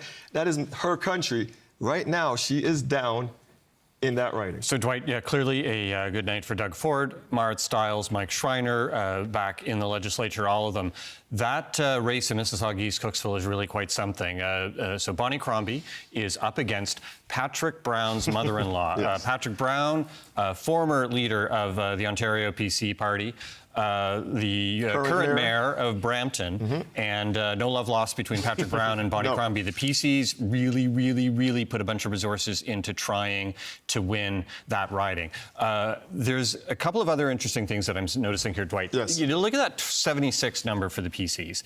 And not to take away from this victory, yes, it's a third straight majority, but that number, as it stands right now, is fewer seats than Doug Ford had in the legislature when they called this election. Yes. And if that's how things end up, that is going to raise some interesting questions about that strategy. The other numbers that are just wild here, if you look at it, look at the number of NDP seats in which they're leading or projected to be elected. And look at the Liberals and compare that with the size of their share of the vote. It's inverse. So it's really something about the NDP's, what they call the vote efficiency. So lots still to come here. Lots of interesting stuff. Can I ask Mike a quick question? Of course. If Bonnie Crombie doesn't pull off her own seat, but does grow the caucus size for the Liberals and gets them official party status, which is 12 seats, can she hang on, or does someone give up their seat for her? Like what in that Stephen scenario? Del Duca last time he just left and he just in that scenario what happened? Okay, so all the Liberals that I talked to, and Ashley will probably want to jump in on that. They said that there's basically 3 bars for the Liberals. 1, do they get to official party status, 12 seats, and all the resources that bring? Do they make it to official opposition status? That was another one. Third thing, does Bonnie Crombie win her seat? So If they only achieve one of those three things, there's going to be a lot of questions asked. On the other hand, I've also heard from the Liberals that I've been talking to in the last few days that there's not a ton of appetite to go through yet another leadership race. This party's been through so much in the last 7 years, but there might still be some people who are coming after Bonnie Crombie with the knives out. I'll let Ashley respond. From the Liberal on the panel. What do you think? I think that, if these numbers hold and we see some swing and we get party status back, there's still a lot of votes to be counted in Bonnie's riding. But let's say hypothetically she doesn't win her seat. I don't think that there would be knives coming from anybody who's particularly serious member of the party. There are people who are always going to have a knife out because they feel like their chosen person wasn't the winner the last time around. But we do need some stability, and we do need growth in the right direction. And I think that is what we've seen with an energetic campaigner and a targeted message from Bonnie Crombie. And she has proven herself to be a really strong leader in this campaign. So if you can't win in Mississauga and you were the mayor of Mississauga, that is not a huge endorsement for the leader either, right? I think we'll have to see what turns out in Mississauga, and there will be questions. But I think if she's brought the party back to party status, and then maybe a couple cushion seats on top of that, there is a strong argument to be made for her to continue that momentum and to grow the party. And she would want to, you think? I think that would be a question for Bonnie, but I think she would want to because she's got some great some great momentum going on. Okay, we'll keep our eyes on this part of the storyline. Lots of good, interesting storylines. The drama is here. Thank you for this, Rosie. Those tariff threats, a big deal in Steeltown, and I understand that's where David is taking us next. Yeah, lots of things to watch out for. I mean, we're watching Bonnie Crombie. Absolutely, does she win that riding? But that is a big storyline. There are a number of them going on in places right across the province, and I want to dive into that right now. Here we go, Hamilton Mountain. Okay, the PCs had targeted this riding, and it was an open riding. At this point, they have a considerable lead with 24 of the 38 polls reporting over the Liberal candidate, one that we're going to continue to watch, but a considerable lead in a riding that they had targeted. We go to, now this is fascinating. This is something else. Haldeman, Norfolk. This doesn't happen, what you're seeing here. And oh my goodness, look at the lead for Bobby Ann Brady. Okay, here's the story. She is an independent. This does not happen. It doesn't happen that an independent wins in this province or in this country. And she's done it twice now, projected to be elected, and with a lead. They love her there, 15,000. You don't see that kind of lead almost anywhere else in the province. Again, about half of the polls reporting, but there is some drama. Okay, let's go to another really close riding. Every single election, federally and provincially. Christine Hogarth, you see the star beside her name. That means she's the incumbent. She's a cabinet minister in Doug Ford's government. But right now she is down to the Liberals. Lee Fairclough, a healthcare executive, and she has a considerable lead there. Only about coming up close to half of the polls reporting. But that is a considerable lead. One we'll watch for. No check mark there yet. But Don Valley North. This helps explain where the Liberals are doing better, okay, where they've been able to pick up some seats. So right now they have another considerable lead in Don Valley North. The PCs wanted this. Vincent Coe, you see the star beside his name. He used to be the PC cabinet, part of the PC caucus, got kicked out over interference allegations. Now the PCs tried to run someone, tried to keep that riding. At this point, that's not working. All right, one more riding do we have? Oh my goodness. A lead of 135. That is nothing. They're going to be counting and counting and counting to watch out to see what happens in York South Weston. 6,600 votes for Mohammed Firan at this point, but he's just barely edging out the Liberal candidate. This is going to be one that's going to take some time to count. We'll be watching that as the electoral makeup of the province takes shape. Still lots of drama. Yes, there is. Thank you for that, David. Mike, we watched and read a lot of your coverage this election, and during the campaign, there was bigger mandate, right? We want more seats. We want to give us a bigger mandate. Well, what do you think of that with what's happening right now? So Dwight, at the beginning of the campaign, the PCs were told in a closed-door session with caucus and all the candidates that they had the potential to hit 90 seats or even potentially above 90 seats. So I kind of did the math. I looked at, talked to people that know about the stuff of what ridings they're targeting. So on my computer, I've got this list of 18 seats that the PCs were looking to gain, to basically take away from the NDP, from the Liberals, and from that independent, Bobby Ann Brady. Of those 18 seats, the PCs are leading currently in only one of them. Wow. So they are not getting that extra, bunch of seats that they were thinking that they were going to get. That's what this was all about. Yeah. All right, thank you for that, Mike. You know who is doing better than expected right now? It looks like the NDP. Let's head out to NDP headquarters and Dale Manukduk. Yeah, Dwight, there's been a lot of cheers behind me, below me, where a lot of the supporters are. Janelle Brady, the Ontario NDP president, she just got on stage, announced a round of who they say are elected candidates of the party, including, obviously, leader Maura Stiles. I know we have her as a projected winner right now, but they announced her here as the winner of Davenport. And so there are a lot of cheers back there.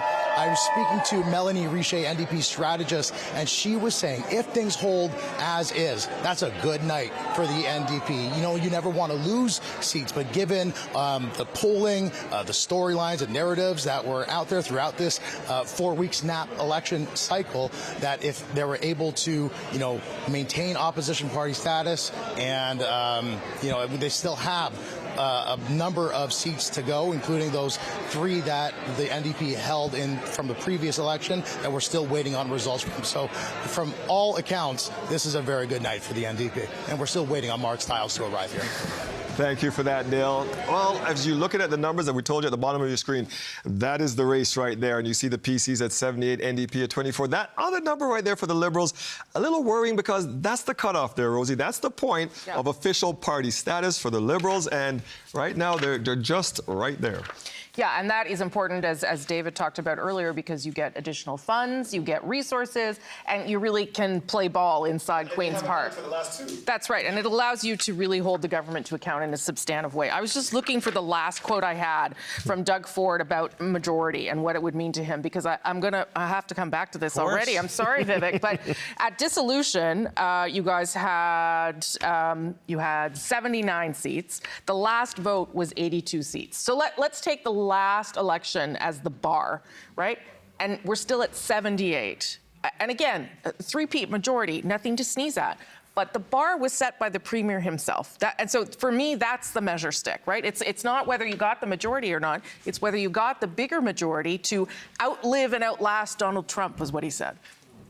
The premier set expectations for himself to make sure to motivate the base, to get out there, to make sure that he gets the mandate that he needs to be able to take on Donald Trump and whatever economic forces that are both domestic as well as external to Ontario. I would say this, it is about a renewed mandate in that context. You see these numbers, and I'm still going to wait and see how it pans out, but this is very much that. I would also look at the fact that the NDP have also, they're still from dissolution in a lesser state. Yes, they are too. As well. So it's something to also look at. Still early though, right? Well, there's 5 seats, as we've been talking about, that have those delays still. So that will NDP seats. That will factor in. But that is also true. If I'm going to beat up on Vivek a little bit here, I have to do it to you too. Sure. This does mean that potentially something has happened. We'll see as the night unfolds. But if you end up with fewer seats, how concerned are you about the message that sends then? So here's the interesting thing about the math when we first came in, is that the Liberals only had 9 seats going in, and the Tories had 70 some. So if anybody was to grow, they were going to pull from the NDP. So they had to fight 2 fronts. Yes. Hoping that keeping all those fights from the left and from the right, and with Doug Ford throwing everything he's got into trying to take those seats, this is a party that really punched above its weight, and it was Maura's first election. Of course, it's still early. They want to see more, and if there's a couple that are lost, hopefully there's a couple that it's gained. It's going to be tough. But I think the story and the narrative is also interesting, is that if Doug Ford called an election that cost $189 million and didn't get the mandate that he wanted, isn't this then also telling about him and the way he is governed, and you know how the people of Ontario are also rejecting Doug Ford and the Conservatives of Okay, how Ashley, and then I'll let Vivek back in. Yeah, I do think that's a really interesting premise to explore, because there was this idea that he needed this super majority to, to take on this super threat from Donald Trump. And if we end up in a place where what Doug Ford has accomplished with this election is to give the Ontario Liberal Party party status and more resources at Queen's Park. Well, that's, I'll take okay that. with you, I'll yeah. take that at the end of the day. But I actually still think for the good of the province, it would have been better for us to have stability and had MPPs at Queen's Park during this crisis working together. All three opposition party leaders were clear that they wanted to work with the government on this crisis instead of going into an election. And we're here, and it's happened, and we're going to go back, and folks need to work together because this is an existential threat to our economy. But I do think there's an interesting irony there if Doug Ford ends up losing a couple cabinet ministers and we end up getting quite a bit more resources at Queen's Park to do a better job at opposing his government. If it's a status quo after $189 million in a winter and you've been fighting for this is going to be about tariffs, this is really about you just saving your own job. Vivek? I will never, ever, ever say it was wrong to give voters a choice. I think the message that it sends is that when you look at the polls right now, when you look at the results, in a renewed mandate to take on Donald Trump for 4 years, it gives the certainty that my fantastic colleagues here are talking about for 4 years, for business, for people who have anxiety about their jobs, about what to expect over the next 4 years, to go toe-to-toe with Donald Trump year for year to really match that mandate length. How do we believe he's not going to call another election in 2.5 years? Because he had a 4-year mandate and he didn't use it. So I don't really know how anybody's supposed to take that mandate argument from Doug Ford seriously when he didn't live out his last mandate. Is he going to stick around for 4 years? Is he going to, get this mandate and then take off before the RCMP finish their investigation? Like, there's so many questions, right? The list of broken promises from this premier, is pretty long. And even if you look at the overall numbers tonight, 40-something%, it's a really solid plurality, but it's not the majority of people in this province. And so there's a strong job for the opposition over the next 4 years to make sure that he is held account for so many of the things he has told this province he would do and then not done or backtracked on. But he does have it. He has the majority, and he is going to have to deal now with Donald Trump and tariffs that could come as soon as Tuesday. So he's going to have to face that reality whether he wants to or not. I'm going to send things back to Dwight. We'll come back to everybody here. Dwight? All right, thank you for that. We're about to make another call here. We have some breaking news for you right now. The CBC News Decision Desk has been crunching the numbers and is ready to make another projection. And that will be Ontario's official opposition will once again be formed by the New Democrats. Marit Stiles hanging on to enough seats to come second. Let's take a look at NDP headquarters in downtown Toronto. Mike, what do you make of this moment? I don't think they realize it yet. Yeah, Dwight, look, this is really good news for the New Democrats. If they realize that there was, no chance that they had of winning this election, but the fact that they are holding on to official opposition status, the fact that they've got as many seats as they do, that's a real credit to Marit Stiles. I think there were some questions being thrown around about her campaign and when their polling numbers were not looking very good, but clearly they ran a smart campaign. They put the resources into the right places to be able to win seats, because that's what really matters. So she's got to be really pleased with the results tonight. That's what it's all about, winning those seats. Let's head over to Dale Manuknuk at NDP headquarters. And I think they're realizing now, because I can hear the cheering there, Dale. That's exactly. You can hear these chants of NDP, Dwight. They just put on our broadcast, actually, where it lists Marit Stiles, the NDP, as the official opposition. And these chants are going really strong. I have Melanie Richer here with me, NDP strategist. Melanie, big call right now for the official opposition party. Totally, and you know, a lot of what people were saying may not happen this time. Folks kept talking about how it was potentially going to be a Liberal in the official opposition. So seeing the NDP keep it, I think is really good news for Mara and her team. We talked about the challenges of trying to flip blue seats to orange, but also fend off the Liberals. So how much of a challenge was that during this campaign? Yeah, absolutely. If you want to win, if you want to be premier, you got to go after the premier seats. You've got to grow your share of the vote, right? So you saw during the campaign, that's what Mara spent most of her time doing, is going after those seats. And it does look like there may be a few seats that are really close in. I think in Sault Ste. Marie we're behind by 67 votes, which would be a massive gain for the NDP. Obviously, you want to keep your seats, so fending off the Liberals are important, but if you want to win, you got to go after the blue seats, and that's what we saw her do this campaign.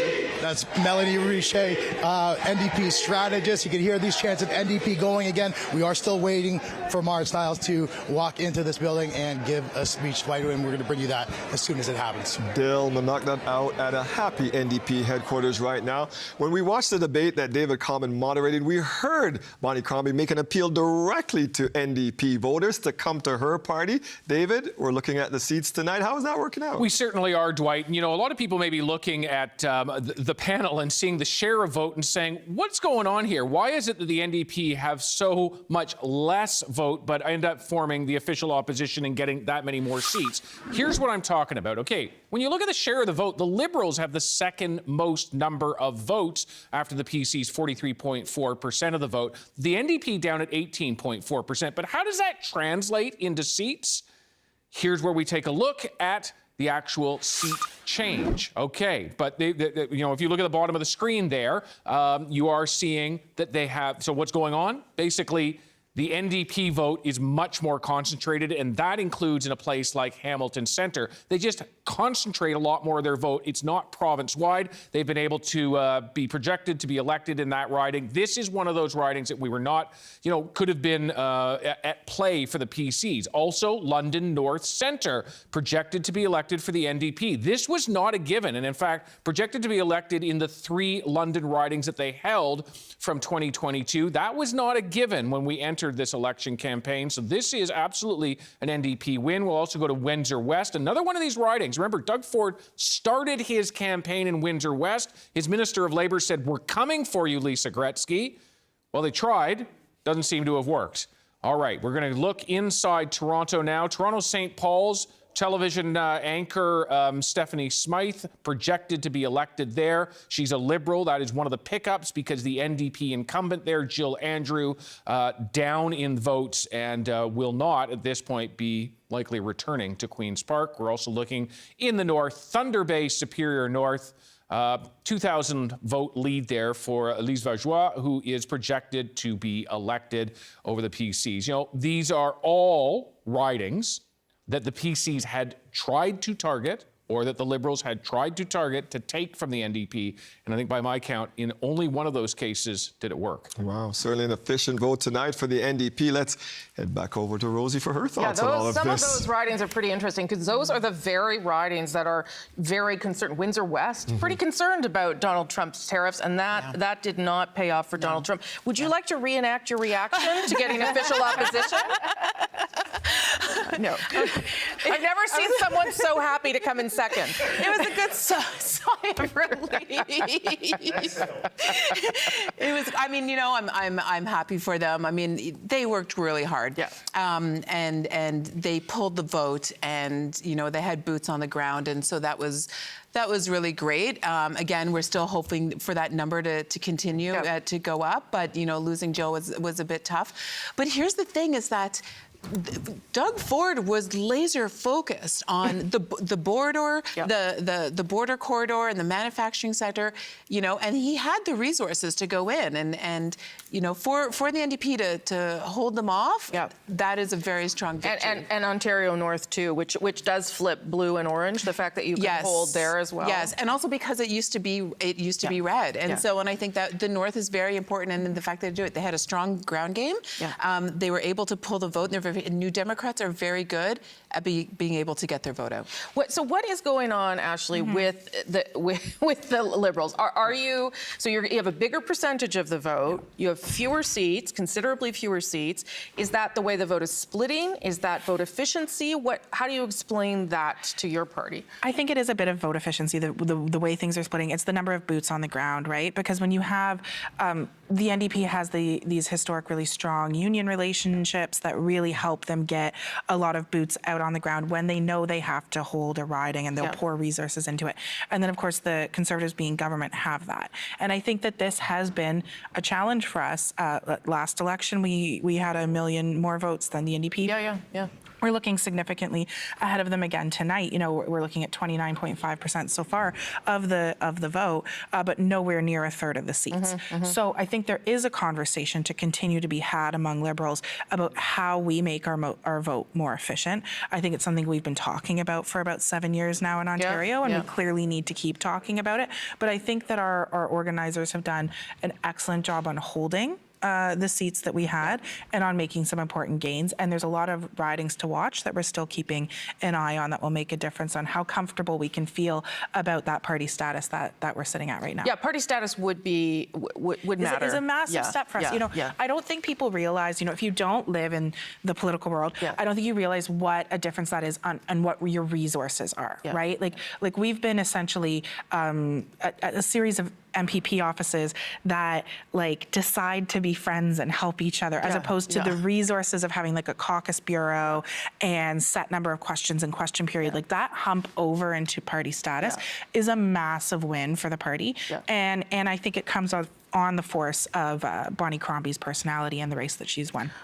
We'll see, because she still hasn't won her own seat. Last I checked, I keep refreshing the page pretty frantically. Could be a very awkward evening for you, Ashley. Last word to you, Vivek, just on those couple of ridings that the NDP kept, Windsor West, that one in Thunder Bay. What does that say? That those places where, as David pointed out, Doug Ford and his ministers said, "We're coming." Was it too ambitious to go after those, or were those places where it was at least worth an effort, even if you didn't get it? It's absolutely worth the effort. I think reaching Ontarians across the province is always worth the effort. In this case, I know that the message did resonate, but we're starting to see that as the vote totals come in, I think there's still work to do. It's very clear that in terms of a result, it is about getting back to work and making sure that we're focused on these issues. When you look at the PC number and the NDP retaining official opposition status, when you look at the ballot box questions that both were presented, slightly different, but very much about affordability, the economy, those issues. It's very clear that that is top of the agenda and top of mind for voters across the province. Okay, we'll take a little break and we'll come back. Over to you, Dwight. Thank you for that. And Vivek, help me out there by mentioning it again. Keep an eye on the bottom of your screen. That's where you can keep track of how everybody's doing tonight, where your party's leading and projecting. Those are all the seats that they're leading or projected to win so far tonight. One of the numbers we're looking at the bottom of the screen right now is at 13, right? Because the Liberals are just flirting with the party status. They need 12. They're at 13. If they can hold on to that, they have it again. Yeah, and Dwight, I'm glad that Ashley talked about the resources. One of the things that the Liberals have said to me is that having that official party status and the resources that it gives them helps you prepare for the next election. Yeah. It helps give you basically a professional team around you. And there's some optimism here, possibly, for the Liberals on this. So you see they're leading or projected to be elected in 13 seats. Yes. One of them is very, very close. They're leading in Ajax by a really slim margin, 330 seats. Wow. 330 votes. So, that one's touch and go for sure. The good news here for the Liberals is there's another seat that we don't have any results from, and it's Orleans. And Orleans has historically been one of the safest Liberal seats in all of Ontario. So the Liberals may be able to breathe a little easier on that. However, Bonnie Crombie is, that one has still not been decided. That's exactly where we're heading next, out to Liberal Party headquarters. Lane is standing by out there. Lane Harrison, how are they feeling with these numbers that have come in so far? Dwight, it's the mood is low in the room here. As you can probably see behind me, I'm not sure if you can, but it's pretty sparsely populated in this room. The people who are here are mostly huddled close to some of the screens where they are watching the results come in. We've heard a few cheers when some other stations called or projected that some Liberals were going to win their ridings. I won't mention who just yet because I don't think that our decision desk has called those ridings. But those were kind of the only bright spots. I mean, one tough moment in here was when we did a whip around of where the leaders stood. I've got a clear vantage point to a table where both Bonnie Crombie's press secretary and chief of staff were standing at the time. I was watching them pretty closely as Crombie came up on screen, and it showed that she was trailing. They both looked at each other, said nothing, and then looked back at the screen. So it is obviously not the night that they were hoping for. I mean, now, you know, we're on the edge. They're on the edge of that official party status. So that is something that is one bright spot, I guess, in this room. But if you were in this room tonight, like I have been, you would not think that there have been any bright spots for the Liberals here tonight. We are unsure about when Bonnie Crombie is going to speak. We're trying to get information on if or when that will happen. We know that she is in here and she is watching these results. Like everybody else, some of her top staff have disappeared from the room here, so I'm not sure if they're with her or what's happening behind the scenes for the Liberals, but it is really obviously, Dwight, not the night that people were hoping for. I've seen just one solemn hug so far, and not a lot of smiles in this room in Mississauga tonight, Dwight. All right, we will check back with you to see if we do hear from Bonnie Crombie at some point there. Mike, sounds like you have something to say, sir. Yeah, Dwight, I'm getting texts from Liberal sources who are saying the mayor of Mississauga should be able to win her seat and deliver additional seats in Mississauga. So that's coming from a Liberal. I'm getting some of that too, I should say. That I also put that question that I put to you, actually, about whether Bonnie Crombie can stick around if she can't win her seat. I am not sure that the answer is a resounding yes from Liberals. Yeah. And I am not sure that they are happy with what has happened, even if the bar was very low. It is very possible that Bonnie Crombie may have to wear this, especially if she can't win. You know, I think one of the things that the Liberal campaign is going to try to go and say is that, well, the Ontario Liberals had the disadvantage of the federal Liberal leadership race pulling, you know, resources away from them. You might also get this sense that the Ontario Liberals don't want to go through yet another leadership race. Just the hassle factor, the cost involved in all of that. And so, you know, there may be those kind of two different factors being weighed as to whether Bonnie Crombie survives. Though I think if you start to blame the Liberal brand, you would be making a mistake right now, because the Liberal brand in all federal polls is pulling back up, and we saw Bonnie Crombie at the last minute endorse Mark Carney as an attempt to attach herself to that bit of momentum, and that doesn't seem to have done anything for her there. And one just last quick thought is that the Ontario Liberal campaign team are some folks who was directed by a person who was in her first full provincial campaign, and it's a tough job to try to do, going up against, you know, Corey Tenaik leading that campaign for the PCs, an incredibly experienced campaigner, and the person who was supposed to be the campaign chair for the Ontario Liberals became Chrystia Freeland's campaign director in the federal leadership. Can I jump in one more time? All right, one more, because I'm getting out to just because the Prime Minister has issued a press release, so I have that little piece of Ottawa information, congratulating Doug Ford and the Progressive Conservative Party on their win. And he goes on to say in his statement, "At this crucial time, we must work together to defend Canadian interests, protect workers and businesses, and grow our economy. This includes making progress on the top-of-mind priorities of Ontarians and all Canadians, creating good-paying jobs, building more homes, investing in healthcare and affordable childcare."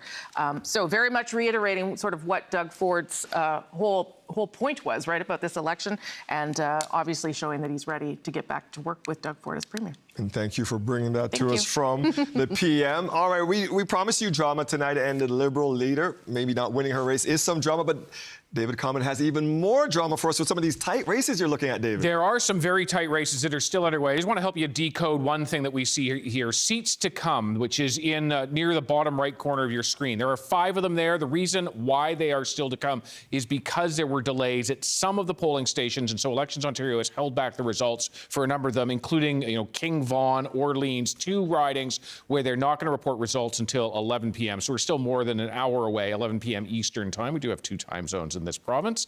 We often forget that, but hello to the people of Kenora who are an hour behind us here in our Toronto studio. Okay, let's get to those 2 close-to-call ridings, and we're going to start in the far north. This is Mushkegowuk, James Bay. There is a lead, barely, of 20 for the PC there, ahead of the incumbent NDP. 18 of the 31 polls reporting. You know, if you ever need an excuse for saying, does it matter if I go and vote? This is the proof right here of, yeah, it matters when you vote, because your vote can turn elections in places like this.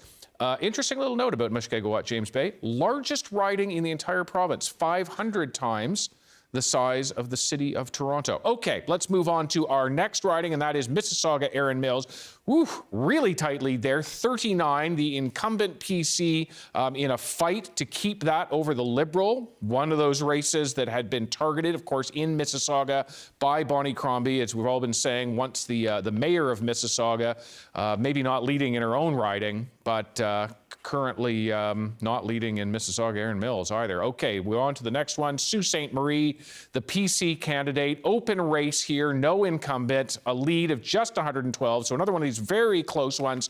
And Sault Ste. Marie, of course, very connected to, a lot of minerals and other things, big nickel and everything that, well, that's Sudbury, but a lot of mineral extraction and steel, of course, Algoma Steel there, and lots of concern when you talk about Donald Trump tariffs in a place like that. All right, Dwight, back to you now. Thank you for that, David. And you heard, David, that's why it's so important for you to vote. If you look at those tight races, one's 20, one's 39, very important to get out and vote. Look at the bottom of your screen now. Those are the numbers that you need to keep track of, how your party's doing in real time.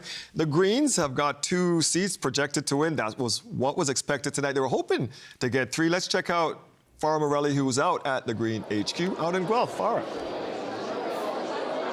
Yeah, Dwight, as you can feel or hear in this room, a lot of buzz, a lot of excitement. That's because in just a few minutes, I'm told that leader Mike Schreiner will be coming out to make a speech in what is a decisive victory for him tonight. It was a decisive victory for him in 2018. It was a decisive victory for him in 2022.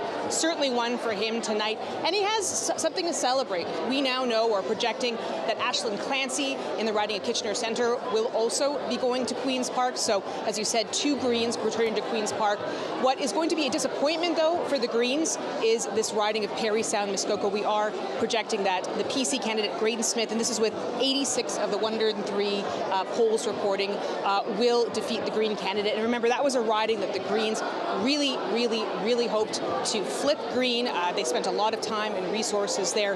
But for now, Dwight, a lot of excitement in the room. We're waiting to hear from Mike Schreiner on his victory tonight, and the victory of really holding on to these 2 seats that they wanted to. Thank you very much, Farah. We're going to head out to Robin Miller in Ottawa Centre, as she has the winner in that riding. That's right, Dwight. Lots of excitement here in Ottawa Centre, where CBC is projecting an NDP seat for Catherine McKenney, a very well-known name in this city, former city councillor, mayoral candidate, and now MPP for Ottawa Centre. Catherine, congratulations. Well, thank you. It's pretty exciting. How are you feeling in this moment? A lot of relief. You know, you work hard. You go to the doors, day in, day out. You talk to people. It always felt good. We were getting good reception, but you want the results in, and now we have them. NDP also being projected as the official opposition again. How are you feeling about that? You know what? I am so happy, but I knew when I was talking to people that people want a new way of responding to our needs, whether it's housing or transit or for renters. Really, people are looking for new ideas, and this is what our campaign brought to people, was new, bold ideas. And I think that, tonight we see that we were rewarded for that. How are you going to translate those ideas into action at Queen's Park, dealing with another majority government for the PC? Absolutely. Well, you know what? There are ways of working in a majority government. I've learned that through my time as council, that you can work across party lines. You can, make those small incremental changes. And I've often said that, if you don't need to take credit for all of the work, you can get things done. And I will go every day and make sure that we are, pushing for better transit funding, pushing for better housing, and just sharing the ideas that I know will work. You said in your speech there a few minutes ago that tonight's vote showcased that people in Ottawa Centre want to embrace, I think you said, love and hope. What do you mean by that? We are in a time, we're seeing it, where there is a backlash against newcomers, against queer, trans people. And I think that tonight's results show that Ottawa Centre is a place where others will want to compare themselves to. This is a place where we embrace diversity and we embrace each other. Congratulations. Thank you very much. Dwight, that is the new NDP MP projected for Ottawa Centre, Catherine McKenney. Back to you. All right, thank you very much for that. And as we look at those numbers for the NDP at 25, 14 now for the Liberals, 2 for the Greens, and 1 independent. And the real number there, Rosie, is that 77, because throughout this campaign, all we were hearing, this is about a bigger 4-year mandate, and it's supposed to be a bigger mandate than the one currently. Yeah, and I want to bring in the panel, but I do want to give a moment to Doug Ford just to think about what he has done here. Again, probably not the bar that he had set for himself at 77. We'll see if it goes up and down a little bit more. But the moment, and I know the panel thinks it was cynical, but it was also good politics, right? To see a moment, a window to call an election that you didn't have to call, to see a vacuum in Ottawa with a prime minister who was stepping down, to be chair of the Council of the Federation, so chair of all the premiers, step into that leadership role and see that there was an opportunity here to take advantage of an existential moment in this country's history and put yourself forward to try and be, the savior, at least for Ontario. It sounds like a great strategy. Yeah, and it paid off. However limited it is in terms of what Doug Ford can actually do tomorrow and the next day and the next day. We know he's promised as much as $40 billion to help support Ontario, but he certainly can't do the kinds of things that a prime minister can do, right? Exactly. And that's really where... That's why he's meeting with governors. That's and right, not Trump, and that's the difference and the limitations. But it almost doesn't matter. It almost doesn't matter because Ontarians, like so many Canadians, so seized with this issue of Donald Trump that they were willing to give him an opportunity to continue in that role. I think Mike wants to jump in there. Sure. I mean, a majority is a majority is a majority, right. And you have a majority. Doug Ford is going to have a majority for another 4 years if that's how long he wants to last. Actually, 4 and change because he doesn't actually have to call an election until June of 2029 under the law. And it's going to be interesting to see to what he does with that majority. Does he feel that this has given him the mandate to do things like build that tunnel under the 401 that he has promised? What does he actually do also within the problems in the health system? It's a majority, and in a parliamentary system, when you have that majority, you have pretty much unchecked power, really, to implement your agenda.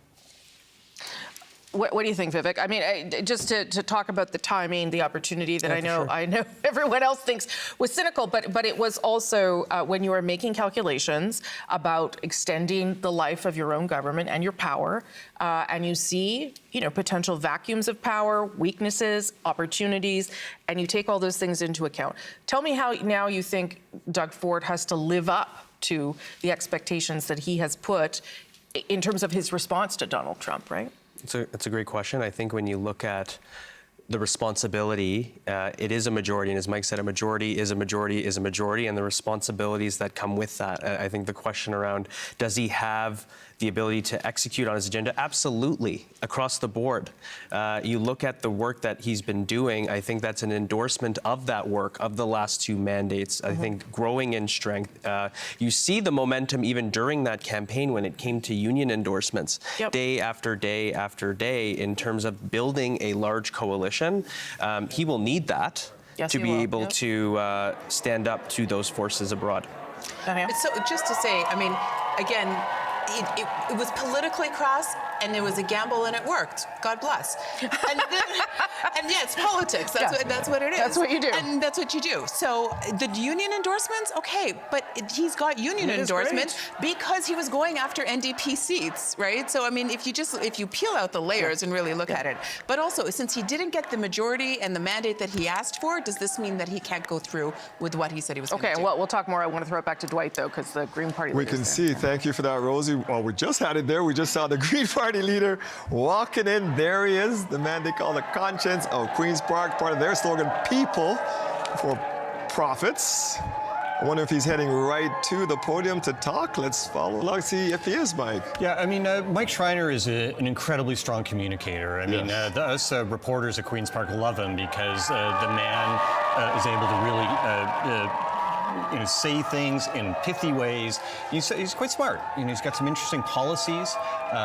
He will probably be a little bit disappointed that he wasn't able to increase to get that third the number of seats that they have there. But he never set out to be premier. That was never something that he claimed he was going to be able to do. Thank you, everyone. Let's hear from Mike Schreiner. Oh, thanks. Thank you. I love you, Guelph. Thank you. In 2023, the Ontario Greens made history by electing the second Green MPP in Ontario's history.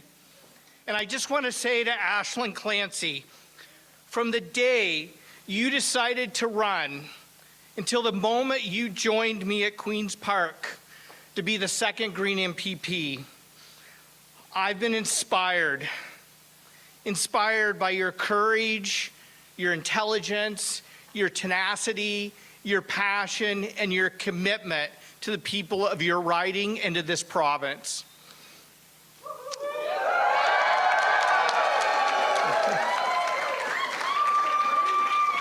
Together, we held Doug Ford's feet to the fire and delivered for our communities. And so I look forward to teaming up with you again to go back to Queen's Park and represent Green voices across this province and to stand up for what's right for our communities and the people of Ontario.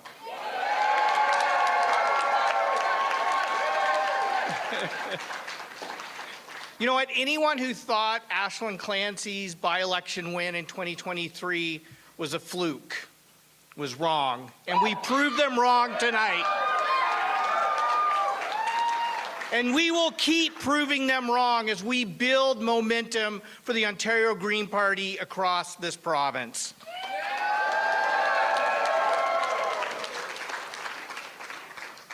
Our party is powered by people. And so I say to the people who ran, the people who knocked on doors, the people who put up signs, the people who braved the cold. And I got to tell you what, there were a lot of cold hands and warm hearts out on the campaign trail over the last month.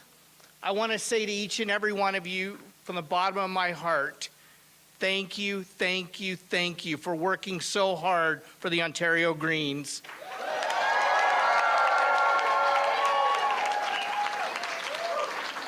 Each and every one of you is a local champion, and I'm forever grateful for the work that you do. I also want to take a moment now to thank a good friend, Matt Richter, the deputy leader for the Ontario Greens. Matt has run many times, and this time yet again, he came so close. I know that tonight was not the results we had wanted, and I know they're not the results that Matt wanted. But I want Matt to know that you will always be a champion in my heart. You lead with honesty, integrity, and a commitment to your community. And if there was ever anyone who deserve to be an MPP, it's Matt Richter.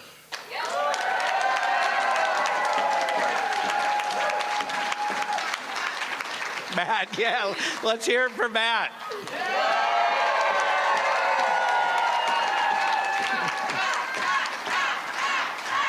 Yeah.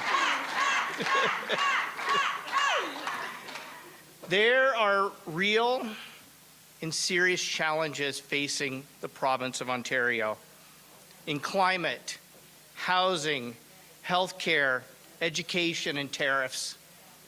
You could put the word crisis after each and every one of those items.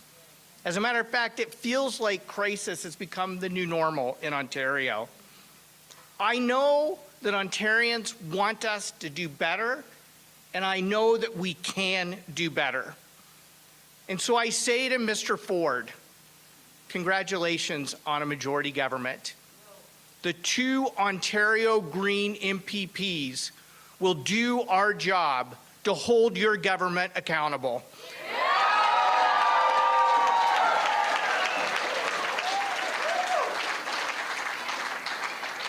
We will do it as the unofficial official opposition. And I also want to be clear at the same time, we're ready to work across party lines to put people before politics and deliver for the people of Ontario and the people of our communities.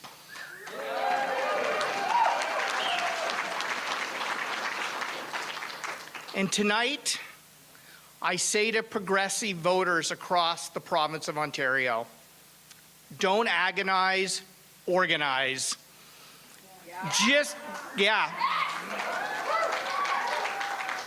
Don't agonize, organize, because just in the same way that people power saved the Greenbelt, people power can fight to build homes that people can afford, to fix healthcare and education, and to protect the people and places we love in this province. We owe it to the people of Ontario to fight for progressive values, and that's why Ontario Greens are going to continue to organize, organize, organize for the people of Ontario. Hearing there from the Green Party leader Mike Schreiner after he won his seat out in Guelph. They have 2 seats back at the legislature. Mike, but you and I were talking earlier, we're hoping to get 3 tonight. Yeah, and you heard the emotion in Mike Schreiner's voice there, in particular when he was talking about Matt Richter, who was the PC candidate in Cottage Country, Parry Sound, Muskoka. Mike Schreiner will have, a fellow MPP with him there at Queen's Park, and I would expect to see him being putting forward ideas, a lot of policy ideas he has. In fact, his platform, the Green Party platform, was more developed, had actually more detail in it, including numbers, than any of the other parties. Yeah, because we got it like the last week of the campaign. We started getting these platforms coming out. They also came out with it way earlier, and his party also was offering a bigger income tax break than any other party. Interesting, Rosie. Yeah, I mean, I think the other thing you get from Mike Schreiner is the him reminding people that they are still empowered, even in a majority situation, right? It is because of opposition parties that the Greenbelt scandal was exposed. And so for the Green Party to have 2 seats and know that they are there to defend certain interests inside Queen's Park is still important, especially on a night like this where you have the PCs with their majority. That is an important message for people. And we do hear from him a lot at Queen's Park. That's right. All right, we have some breaking news for you right now. The CBC decision desk looked at the numbers, and they're projecting that Bonnie Crombie will lose in Mississauga Cooksville East this evening. This means she will not have a seat in the legislature. This is a huge blow to the Liberals tonight. PC Sylvia Galtieri, who spent many years working behind the scenes as a campaign manager and fundraising chair for the party, stepped out from behind the scenes to take down Bonnie tonight. Mike? Wow, it's, definition of bittersweet here. Bonnie Crombie having the potential to having grown her party's seat count at Queen's Park might actually get them over that level of official party status. but doesn't win her own seat, she's going to be crushed, really. And I said earlier that I was getting texts from a Liberal and you two need to keep talking to those sources. We love that. This Liberal. There was a Liberal who was questioning whether Bonnie Crombie can survive as leader in that situation where she doesn't win her seat. I've just heard from another Liberal who says she's not going anywhere. Interesting. All right, this is where all this drama is playing out right now. It's out in Mississauga, and Mr. Common, I understand that's where you're taking us. We certainly are going to do that. It's an interesting night, Dwight. When you look at it, the Liberals are the only party to actually increase their seat count compared to the last time. Both the PCs and the NDP are down. Yet it's a terrible night for the Liberals. Let's look at why that is. And it begins when you look at the share of the vote. Okay, they're getting almost 1 in 3 of the votes of those who showed up to vote today. Almost 1 in 3.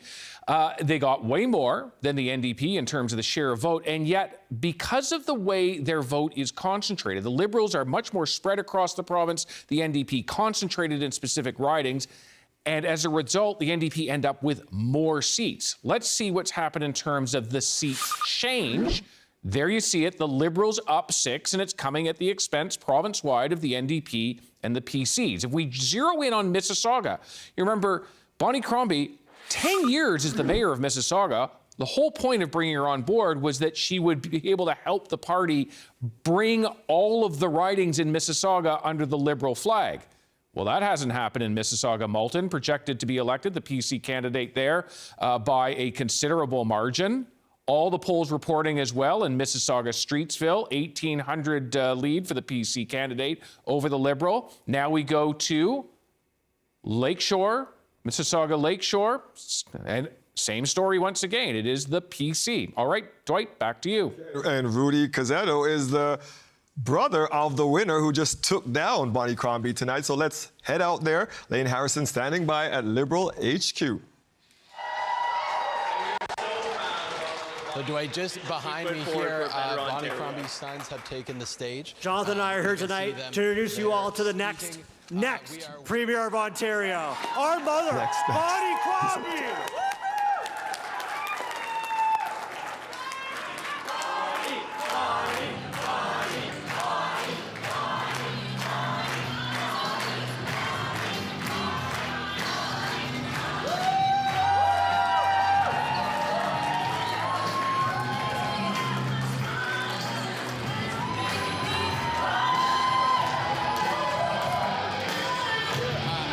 On the shot there, it's still very celebratory here. They were handing out a lot of Bonnie Crombie signs, but one thing that I want to note is that they kind of had to shift all these people you're seeing from one side of the room to the other, because the whole room here is actually not full, even though it may look that way in these close-up shots of Bonnie walking through this crowd. So we'll stand by and see what the future holds for Bonnie Crombie. Obviously all smiles right now, but not the result she was hoping for. When she won the Liberal leadership, she pledged to take every seat in Peel from Doug Ford. She couldn't even win her own seat in Peel tonight, Dwight. She makes her way to the stage. We will see. It sounds like she's going to talk right away, so we'll just wait this out and let her get to the podium so we can hear from her tonight, Mike Crawley. Yeah, Dwight, very much putting on a brave face, I think, especially like that introduction. That's kind of cheeky. The next, yeah, the double next there was the key. Yes. Look, Doug Ford is the premier tonight. Very clearly, he won this election. So, well, I mean, does that mean she's staying on? If she's the next, she has to be there to do that, no? Yeah, that's going to be her call in many ways, and be interested to hear how she characterizes the results tonight in this speech. Let's hear from Liberal leader Bonnie Crombie. Thank you, everyone. Thank you. Thank you. Hello. Good evening, everyone. And thank you for being here. I want to thank each and every one of you for everything you have done in the last 28 days. Oh, my gosh. Those snowbanks, the salt, how many pairs of shoes have you ruined? You've really stepped up. And many of you put your name on the ballot that are in the room here tonight. So, listen, running for office is no small thing. So no matter who you ran for or our province and our democracy are better because of the hard work, right? So thank you. I know tonight isn't exactly the result we were looking for, but you should be very, very proud of what we did tonight.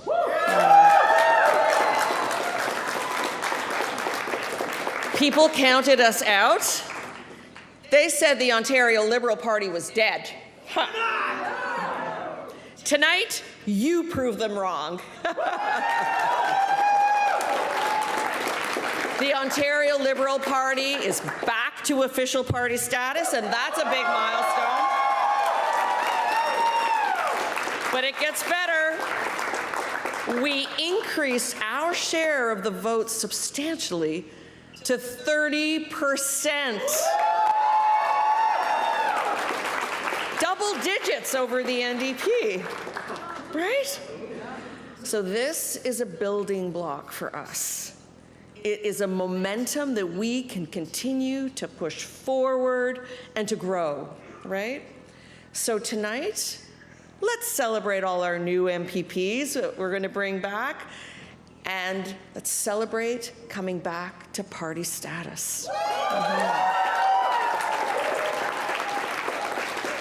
So that tomorrow, we can get back to work, making sure those other guys do their jobs.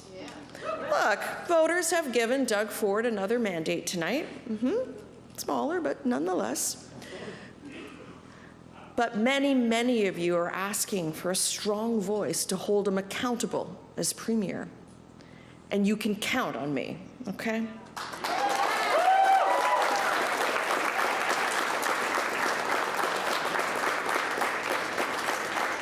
So I'll say this tonight, Doug, we'll be watching. Yep. We know Ontario can do so much better, right?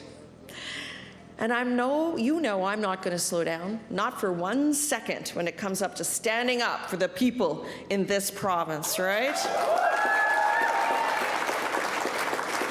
I'm going to continue to fight for our public health care system every single day, right? Doug, you promised a lot of things during this campaign, and one of them was to get people more family doctors. And I'm going to hold you to it. The Ontario Liberal Party is going to hold you to it, right?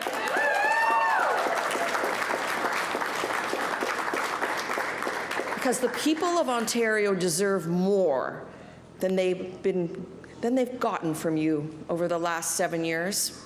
You promised to protect Ontario, but you neglected Ontario. And we're going to make sure that you go back to protecting us. We'll make sure that you protect our public health care system and our Greenbelt and everyone trying to get ahead in this province who doesn't have a direct line to your office. Ontario, I'm here. I am with you. And I commit to you today that I will stay on.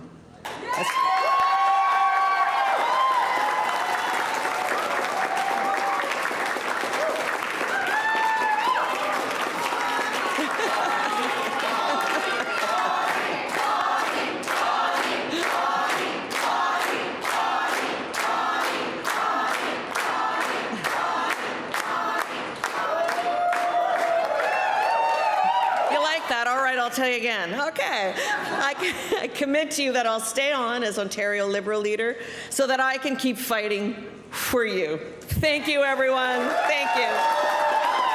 Let's enjoy the night. That was the big question of the night, and she's answered it for us. Liberal leader Bonnie Crombie says she's not going anywhere. She's taking tonight's results as a building block for her party. She has brought them out of the wilderness back to official party status. But, Mike Crawley, she does not have a seat. You know, Dwight, that has probably got to have been the most difficult political speech of Bonnie Crombie's life. You know, you could see the emotion in there. It seemed like she's fighting back tears. Understandable because of the fact that she lost in her seat and is not going to be at Queen's Park. It's also... it's really difficult to lead an opposition party and not be in the legislature. That's where, you know, you get to directly hold the government to account. That's where the media are, covering the stories that matter in the Ontario legislature. The tone of the speech obviously is attempting to be looking forward and talking about building blocks and momentum. You call it bittersweet. She's focusing on the sweet right now. Yeah. That's what she has to focus on, really, in many ways. And she says she's going to stay on. I think there may be some questions about whether others within the Ontario Liberal Party will want her to stay on. I'm not saying, for sure that they're going to try to push her out, but those questions are being asked tonight, Dwight. Rosie, the last time we did this, the Liberal leader lost and left. So what happened? Is she staying on? Yeah, I mean, there's certainly, she can make the argument to stay on, but I do agree with Mike. It is not ever the leader's decision whether they stay on or not. Just ask Justin Trudeau that. People are ready to push you out when they're not happy with the results. And Ashley, I'll bring you in here too. I kind of was looking for a little more. Maybe we didn't hear Ontarians on this issue. Maybe we didn't get punched through on this issue. And maybe that will come. The remorse will come. But tell me what you made of your leader's speech there. Right. I think the message Bonnie was trying to land there has been some significant progress today.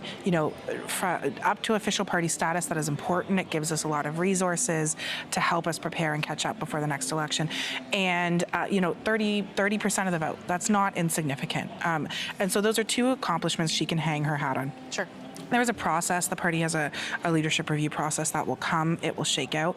I think we're all getting automatic, texts. Or how does under our constitution, after every election, there is an automatic review. So there will be a review vote at an indeterminate point in the future. Sure. I'm sure I'll get a text message with some more rules very quickly after saying that. But we're all getting messages from different Liberals, right? Yeah. And I have people saying she should stay, she should go. But the majority of messages I'm getting are, we do not need another leadership race as a party. This was a rebuilding year. She has grown a lot as our leader, and let's continue to watch her do that, because I'm so proud of that speech she just gave, and I think she's only gotten better and better. So let's see what she can do with some more time to grow. But you would acknowledge that to do the things that she's talking about in that speech, fight for healthcare, it's pretty darn hard to do that without a seat. It makes your role as leader very challenging. But you have, you can have a strong caucus in there with a strong House leader, a strong proxy who's in the House. I mean, to be blunt, Doug Ford isn't in the House very often at all. How many question periods did he attend? I'm sure Mike knows off the top of his head, but wasn't it something like 4? But he's got 79 seats. He can do whatever he wants at this stage. But if you're saying that being in the House is so important to leading a party, I think Doug Ford has proved positive that perhaps it's not. Vivek, do you want to respond to that? Yeah, I would just say Doug Ford got elected.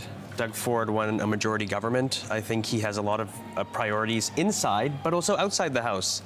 And I think for him, it will be, he will have to be in all of those places. I think it'll be difficult for the Liberal leader in this case to have to wear a visitor pass into Queen's Park to be able to lead the party. We'll see what happens. This is tough. I'm sorry. This is just not easy. I mean, politics is fascinating. You never know what's going to happen, but I don't know if anyone had this on their bingo card. Well, maybe Patrick Brown did. Yeah, that's right. I get lots of emails when I'm on the TV, and someone did just email me with I thought a good question to put to you, Vivek, about whether this majority for Doug Ford, which remains majority, but is not, maybe the big thing that everybody wanted, whether that will give him pause about some of the things that he needs to focus on, healthcare being one of them. Do you think that he will take a message from what happened tonight?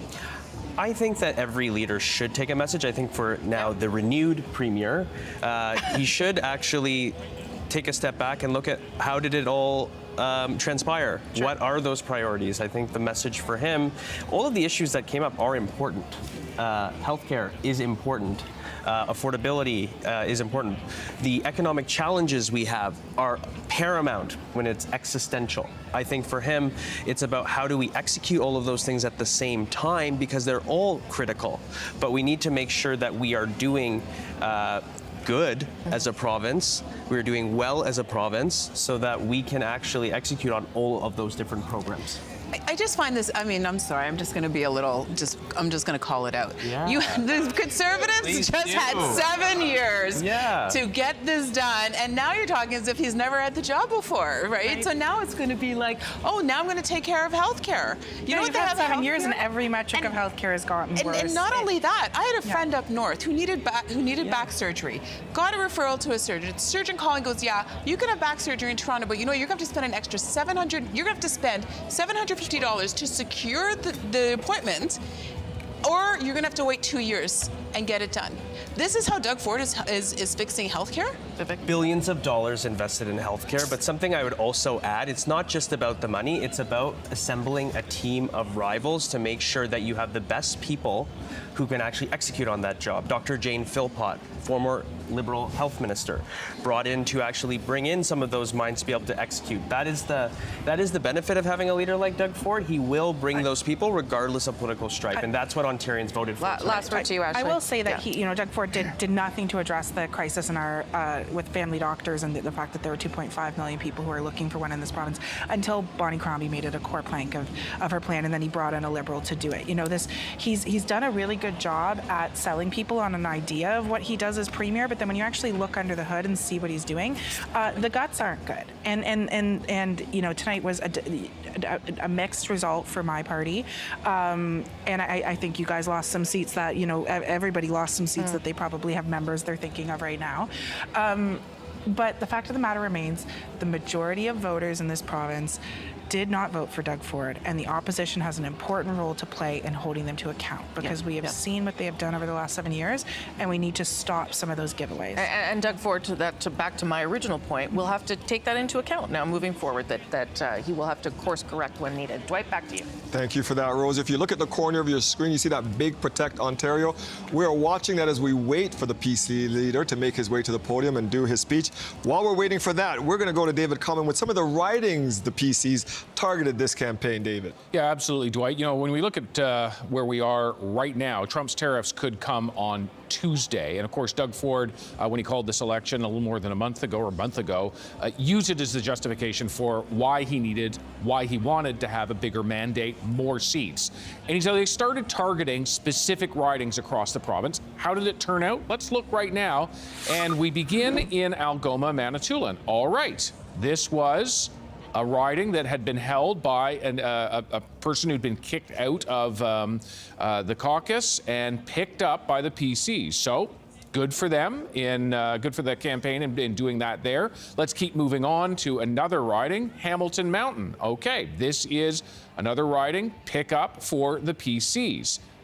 But now let's turn to Kanata-Carleton. And it's a different story there. Liberals keeping that riding there, and by a comfortable margin. Karen McCrimmon, one-time federal MP, now heading to the Queen's Park as the MPP there.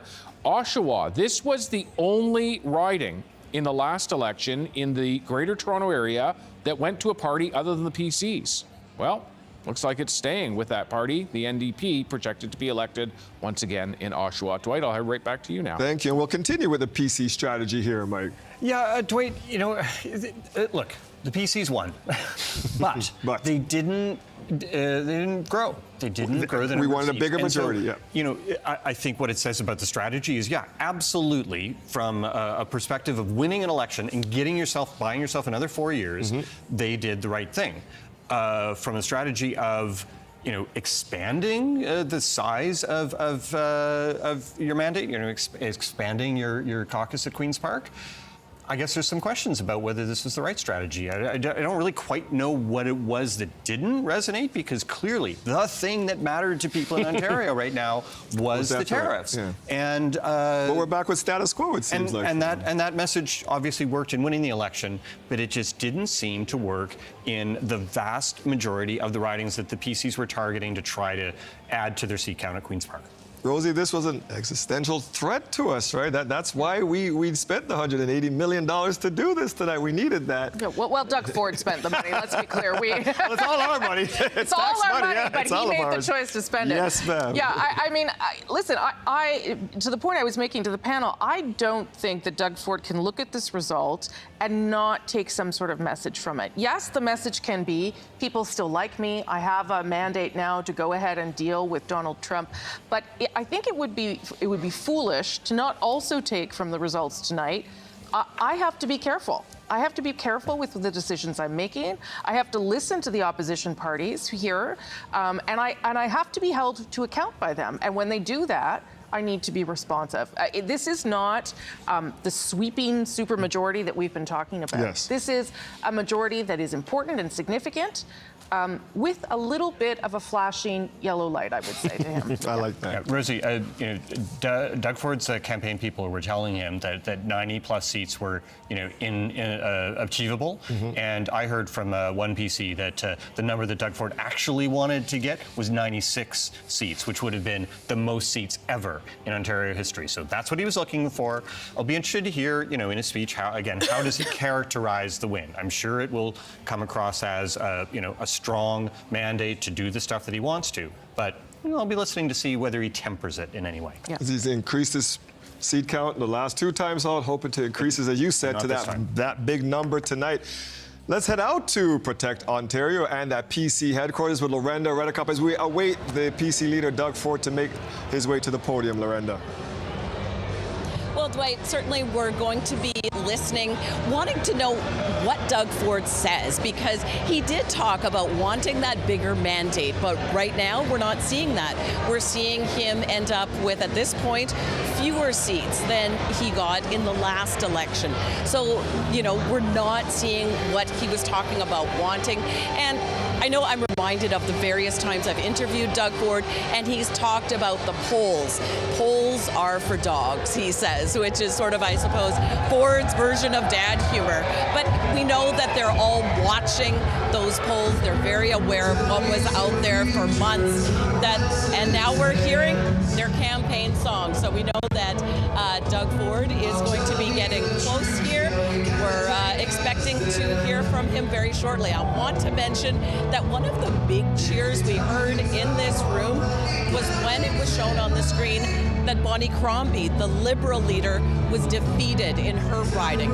Certainly no love lost between those two. And so big cheers from the crowd then. And we expect there will be big cheers very soon as Doug Ford comes up and speaks to this crowd. Lots of volunteers who are here, people who were at the various ridings trying to get people out to vote all the way until 9 p.m. when those polls closed. So it's a mixed reaction really tonight because yes, they have that majority that they wanted.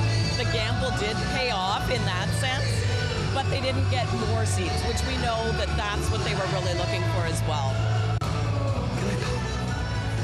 Lorenda, we hear the music playing in the background. It sounds like they're gearing up to have the Premier hit the stage. What are you seeing in the room where you are there? For sure. I'm not seeing that just yet, but they've got a video, showing him out on the campaign trail. And this is that same campaign theme song that they played every single day when he made his appearances. Often it was Doug Ford getting union endorsements, trying to show himself as the person who would stand up for workers, stand up against U.S. President Donald Trump and that tariff threat. And so we are just waiting for him to come out. We know that's going to be happening soon. I want to mention as well that we weren't sure if he would wait until after Bonnie Crombie finished or not, because initially he had been set to come out right around that same time. But in the end, yes, his campaign did give her time, and now we're just waiting to hear from him, the last leader we'll be hearing from tonight. All right, we'll keep an eye on you. Mike, he was looking to make history tonight, not only in doing the three-peat like you talked about earlier, but as we said, he was hoping, and it feels like that's what we heard this entire campaign, it was about getting more seats. Now, I think it's about to happen. It sounds like Doug Ford is about to take the stage out in Ford Country at the PC party headquarters, and there he is, everyone. The victor tonight, Doug Ford.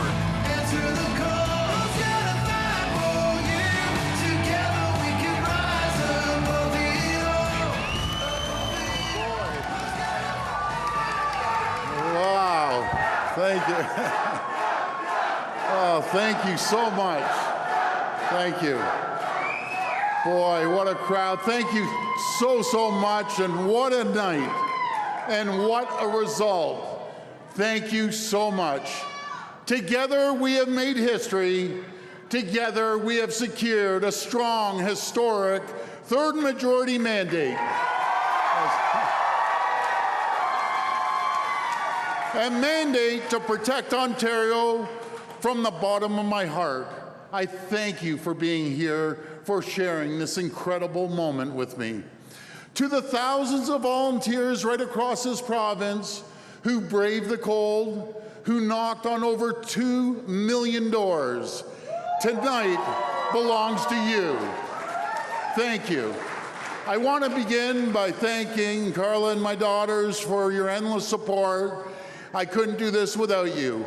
I also want to thank Marit Stiles, Bonnie Crombie, Mike Schreiner, and every single person who put their name on a ballot.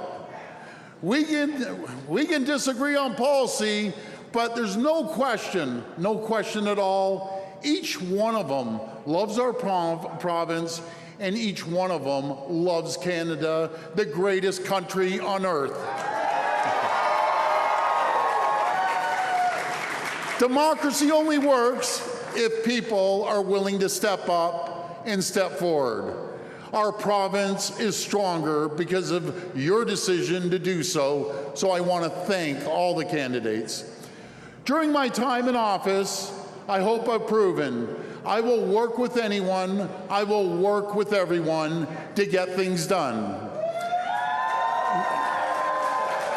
Now, as we stare down the threat of Donald Trump's tariffs, I will continue to do just that.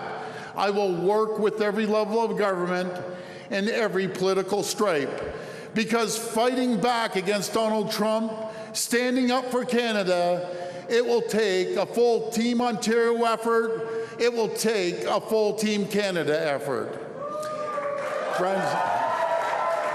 Friends, over the last 7 years, we've made so much progress together. Over 1 million more people are working today than when we were elected in 2018. We've attracted over $70 billion in new investments into our economy, in new auto and battery plants, in our manufacturing sector, in new life science facilities, in Ontario's growing tech sector. Now together, we have to fight hard to protect our progress. This election, we ask the people for a mandate, a strong mandate that outlives and outlasts the Trump administration, a mandate to do whatever it takes to protect Ontario. Well, friends, the people have spoken. They're ready to stand up for Canada. This election, we ask the people for a mandate to make Ontario the most competitive place in the G7 to invest, create jobs, and do business. The people said yes. We asked the people for a mandate to unleash the awesome economic potential of the Ring of Fire. The people said yes.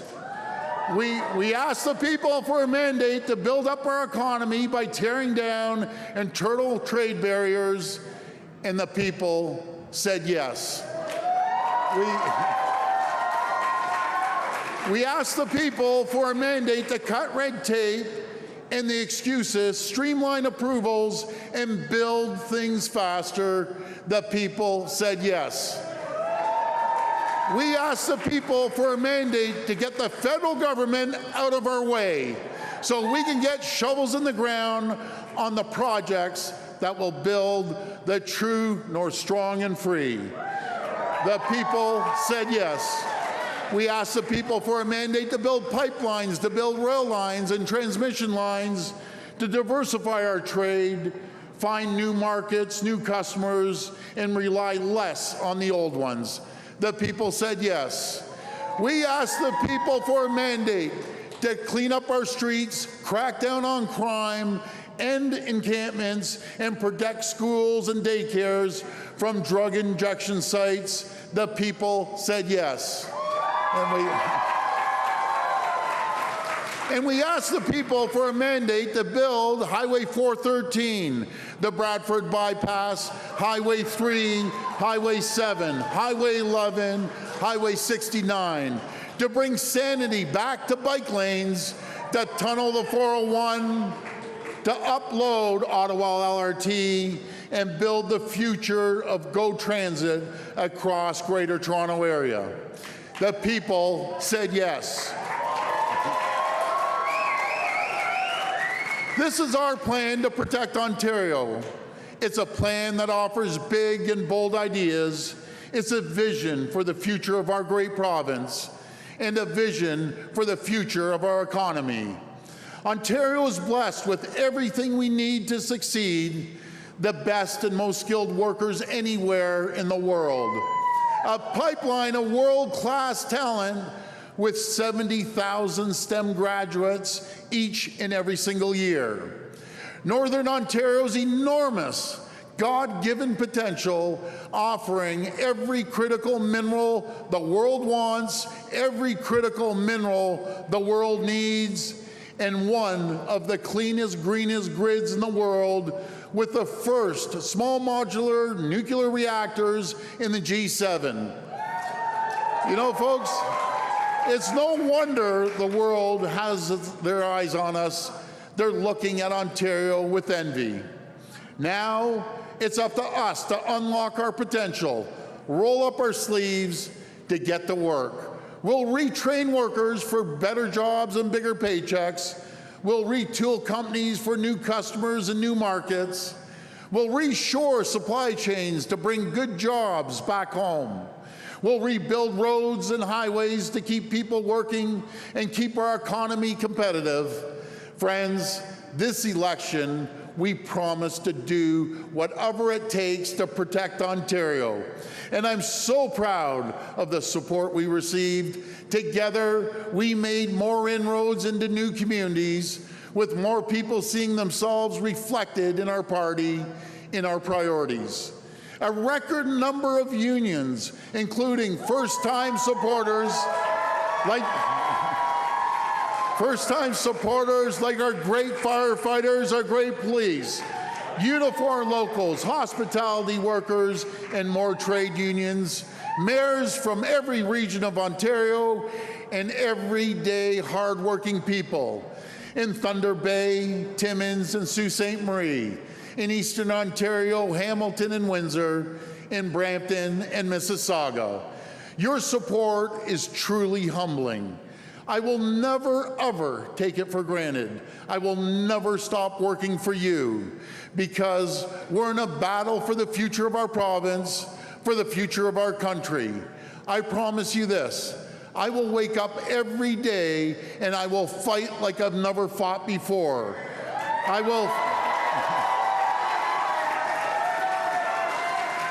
will fight for every auto worker in Windsor, Woodstock, St. Thomas, and Oakville, in Brampton, Ingersoll, Oshawa, Alliston, and Cambridge. I will fight for every miner in Timmins, Thunder Bay, and Sudbury. I will fight for every steelmaker in Sault Ste. Marie, Nanticoke, and Hamilton. I will fight for every worker on the factory floor, every student starting their career, and every senior starting their retirement. I will fight for First Nations communities, for newcomers, for everyone in Ontario looking to get ahead. I will fight for you.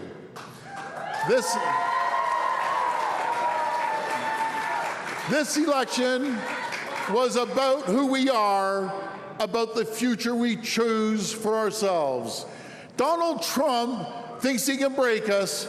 He thinks he can divide and conquer, pit region against region. Donald Trump doesn't know what we know. He is underestimating us. He is underestimating the resilience of the Canadian people, the Canadian spirit. Make no mistake, Canada won't start a fight with the U.S., but you better believe we're ready to win one.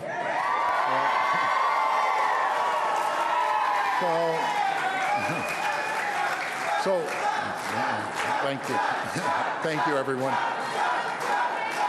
So, folks, let me be clear. Canada will never, ever be the 51st state. And Canada is not for sale.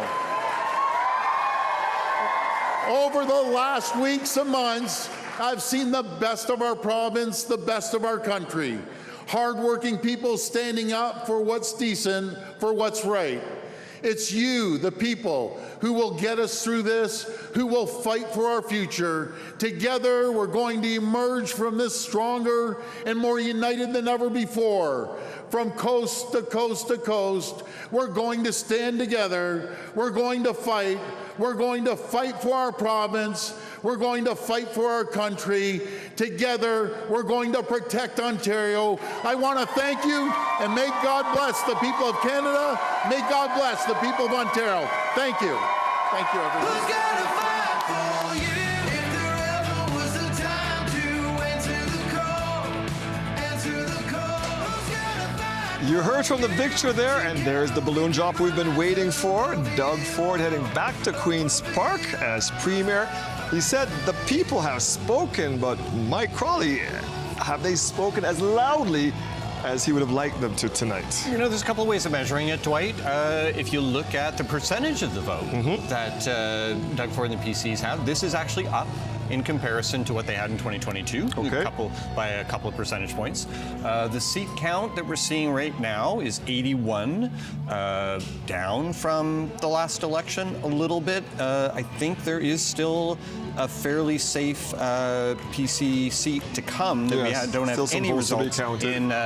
King Vaughan there, Stephen Lecce, is highly likely to hold on to that one. So, you know, it'll probably end up looking like a little bit more status quo. I want to pick up on some stuff within the speech. You know, there was the call and response repetition in there. We asked the people for a mandate to do these various things. The people said yes. You know, he listed off a lot of the things that you would expect from Doug Ford.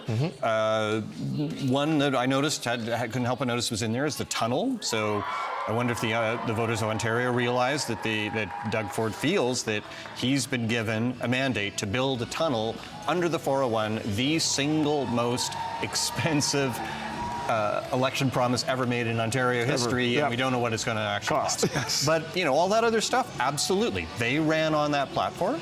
And, you know, Doug Ford feels very strongly that he's got a mandate to do all those things.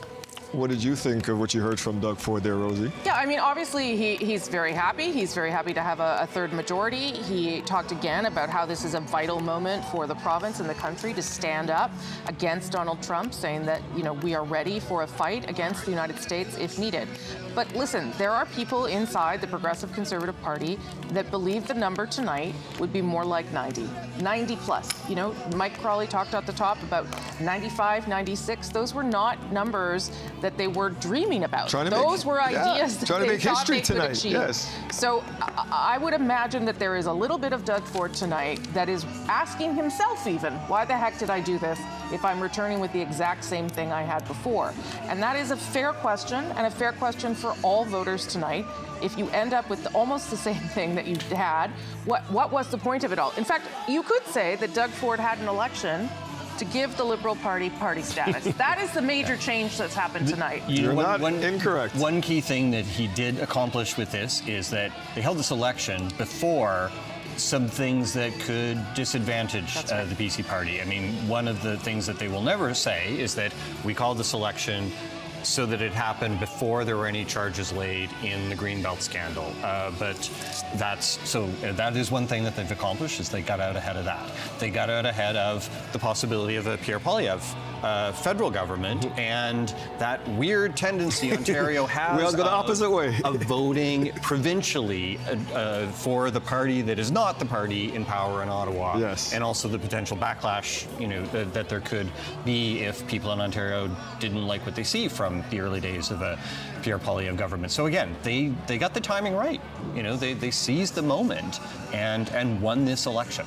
Rosie, what do you feel about the Poilievre factor here and them trying to avoid that? Yeah, I mean, listen, Pierre Poilievre and Doug Ford are not besties. Like, that is not their relationship. And for that reason, you didn't see any intermingling of them during this election campaign.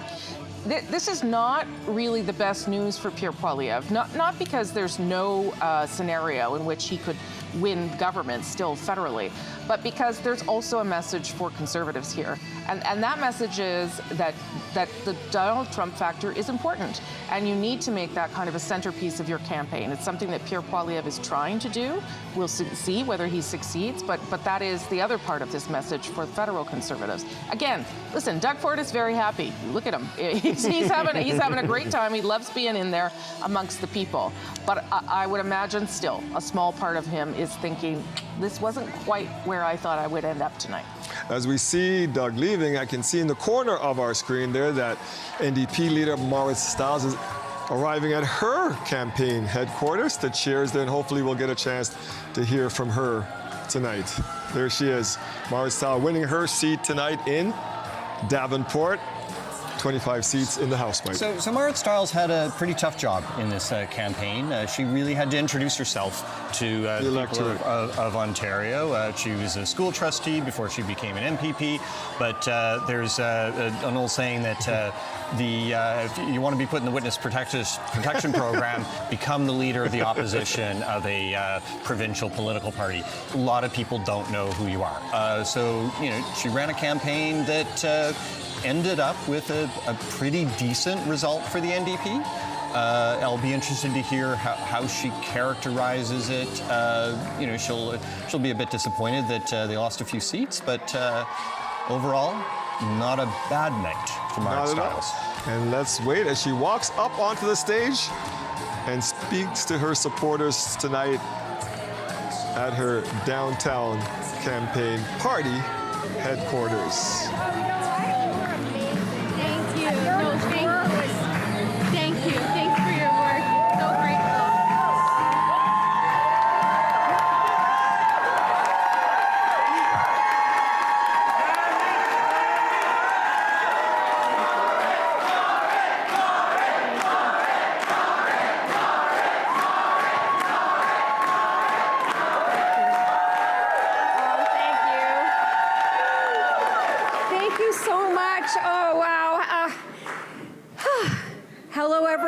Bonjour tout le monde. My name is Marit Stiles. Look, we set out in this election to form a government on your side.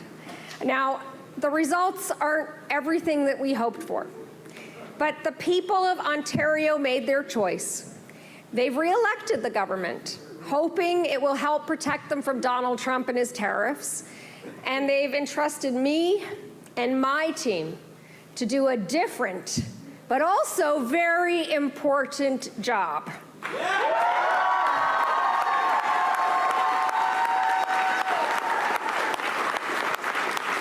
Folks, we've been tasked again to serve the people of Ontario as their official opposition.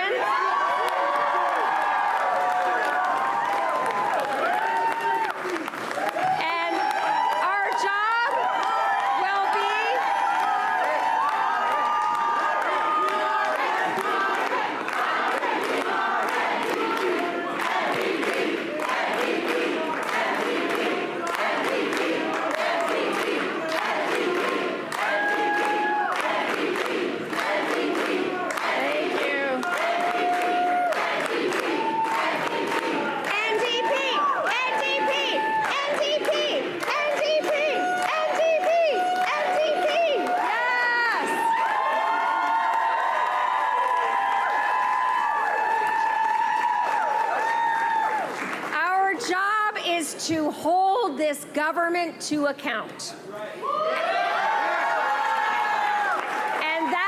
the job that we are going to do with our usual fight and our determination, but also with love and hope and optimism.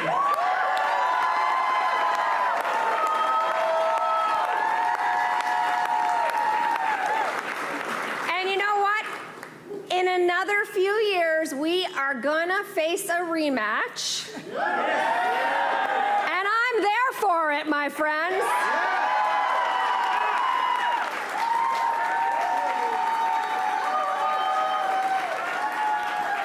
Now, listen, I want you to know that I am congratulating tonight Premier Ford on his victory.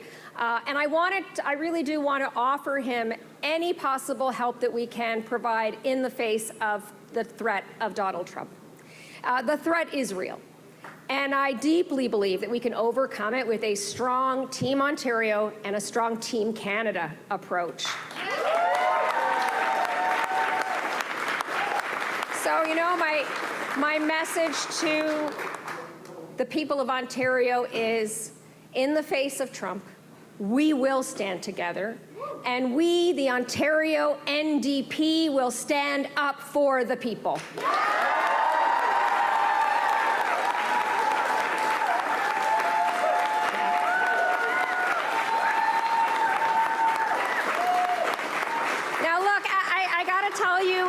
It is so wonderful to see you all here tonight. As I think about the last few weeks and the people that I have met from one end of this province to the other, I know many people are going to be disappointed that we weren't able to make the change that I think so many people need right now, right? Like real rent control. And protection from the rising cost of food and everything. Like a stronger public health care system. And a stronger, better school system to support all our kids. Right? And I heard from a lot of working people out there who want a government that respects them. Whether they teach our children, drive a bus, care for our sick or our elderly, grow our food, or make the products that drive our economy. I heard from people, you want a government that's going to stand up for you, and one day I will deliver that government.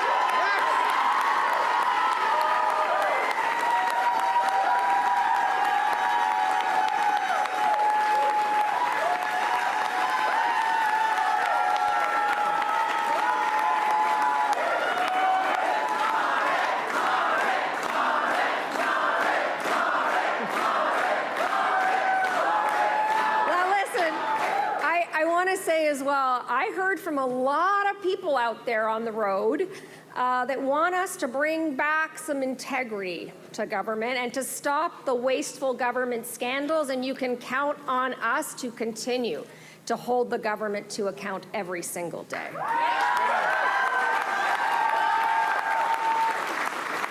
And I want to be really clear to every single Ontarian, no matter how you voted in this election, I will always be on your side, and I will never, ever take your vote for granted. Not ever.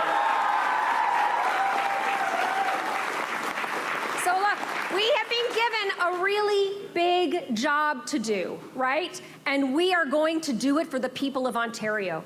But most of all tonight, I really want to say a big thank you. I want to say thank you to every single candidate from every party who put themselves forward in this election.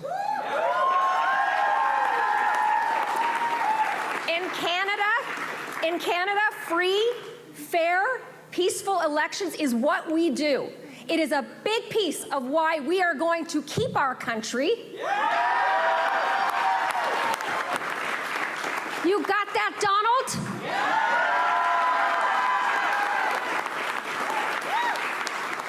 But look, I want to say thank you in particular to all the candidates in my party, in our party, who stepped up, who stepped forward to run. You know, I feel our wins. I feel our wins, but I feel our losses too. right? And I thank you from the bottom of my heart. Thank you as well to all the volunteers. There are thousands and thousands of you, campaign workers and our staff teams who gave so many hours to this race. You made our campaign possible. You inspired me. And can I just say, I think that possibly the pollsters are going to have to go back and take another look at all of this.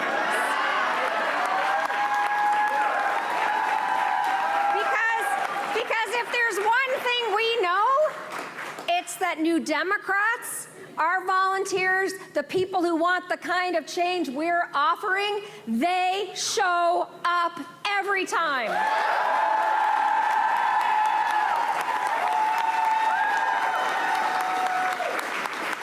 Now listen, I want to finish with saying this. Thank you to the labor movement. All the workers who came out to canvass, to make calls, to talk to voters. You are the foundation of our party and our movement. So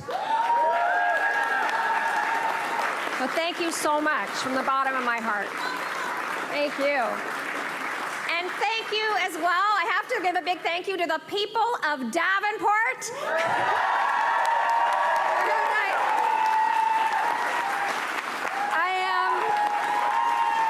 Thank you so much. I am so honored by your vote. It has been a privilege and continues to be a privilege to represent you every single day. And of course, my family.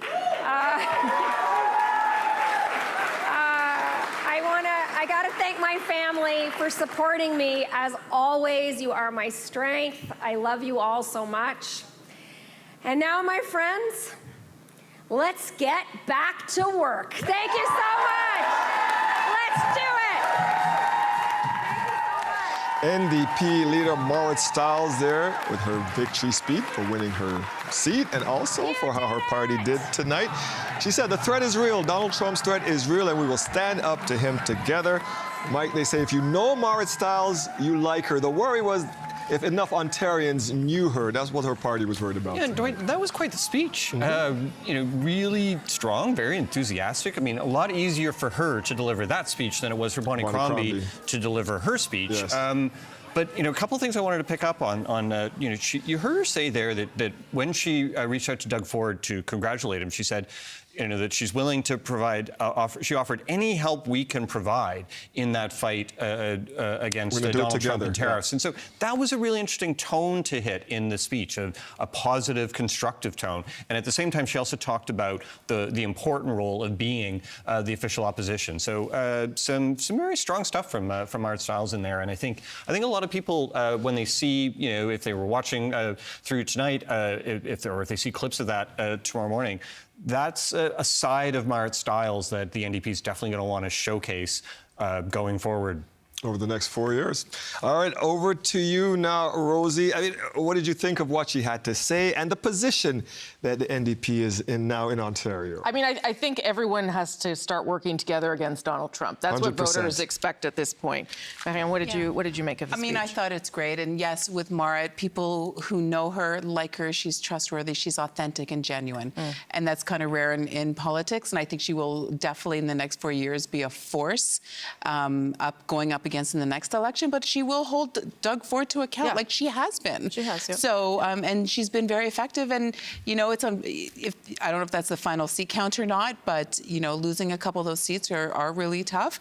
But the new faces that we've got at caucus, they're going to be one powerful team. So that's going to be pretty exciting. Yeah, potentially down 5 seats if this is where we end up. I noticed that the Progressive Conservatives are back up to 82, which is where you were in the last election. So really status quo now. What did you make of Doug Ford's speech, Vivek? I think the Premier said it best in terms of winning a mandate to protect Ontario, but also saying that he's also willing to work with anyone and everyone that's right. He did say that, to be able to accomplish that. Yeah. I think also understanding that this is about building on the progress of a strong, revitalized auto sector energy, when it comes to SMRs that he referenced, when you're looking at the life sciences, when you're looking at all of those accomplishments, to make sure that that is not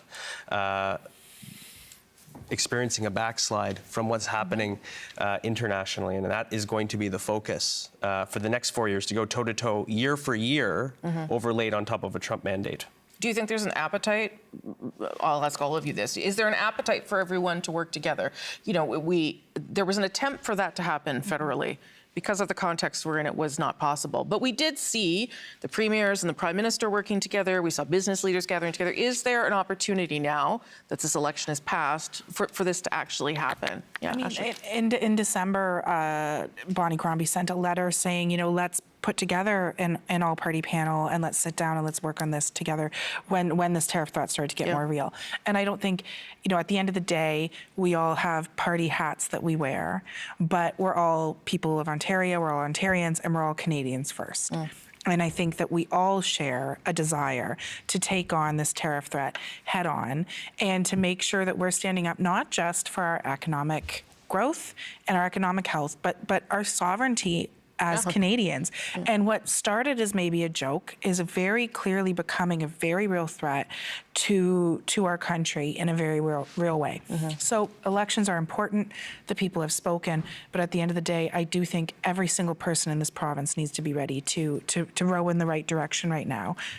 But we were already there anyway. That's the whole point of all of this, is that there was not a single party leader who would have said no, you know, go ahead and let Donald Trump do whatever he wanted to do. So basically what I heard out of Doug Ford's speech is that he had just spent $189 million to get a mandate that he already had in the first place. So what did we go through all this for? And he just wasted $189 million to do it because all the three party leaders were willing to work together. He didn't say anything different that he wasn't going to do that he hasn't said the past two elections before. And now we're at a status quo with the numbers. Yeah, Vivek. I think at the end of the day, if you look at agreeing to work together, that's one thing, but what are you specifically going to do? That is when things get more contentious, more difficult, people disagree. Doug Ford outlined approaches to responding to American tariff threats. That is something that we now know how he will respond. Ontarians have voted for that. And that's been made very clear. Yeah, and I mean, that is what the federal ballot issue will be too. Like, who is the best placed to respond to this, and what are they putting on the table to respond to it? And to Vivek's point, that's fair. He said, I'm going to put $40 billion behind things. I'll consider turning off electricity to the United States if needed. I'll shut down the Starlink contract. Like, there were specifics that he put there that maybe weren't there before. Yeah, Ashley. I mean, on the Starlink contract, he ripped it up and then he taped it back together. But we can, you know, that's perhaps ancient history at this point. I do really like what you said there, though, about the federal ballot question and this. And I think that as much as I think it was important to have a conversation about healthcare and the fact that we're at a tipping point with our healthcare system in this province, obviously the results tell us that most people going to the polls were doing so because of the tariff and economic argument that Doug Ford was laying down.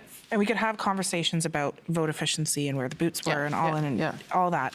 You know, the postmortems will happen. So if I was sitting here as a federal Liberal right now and putting on I'm going to vote, I have my ballot, I did the, you know, I would say let's take a lesson from this.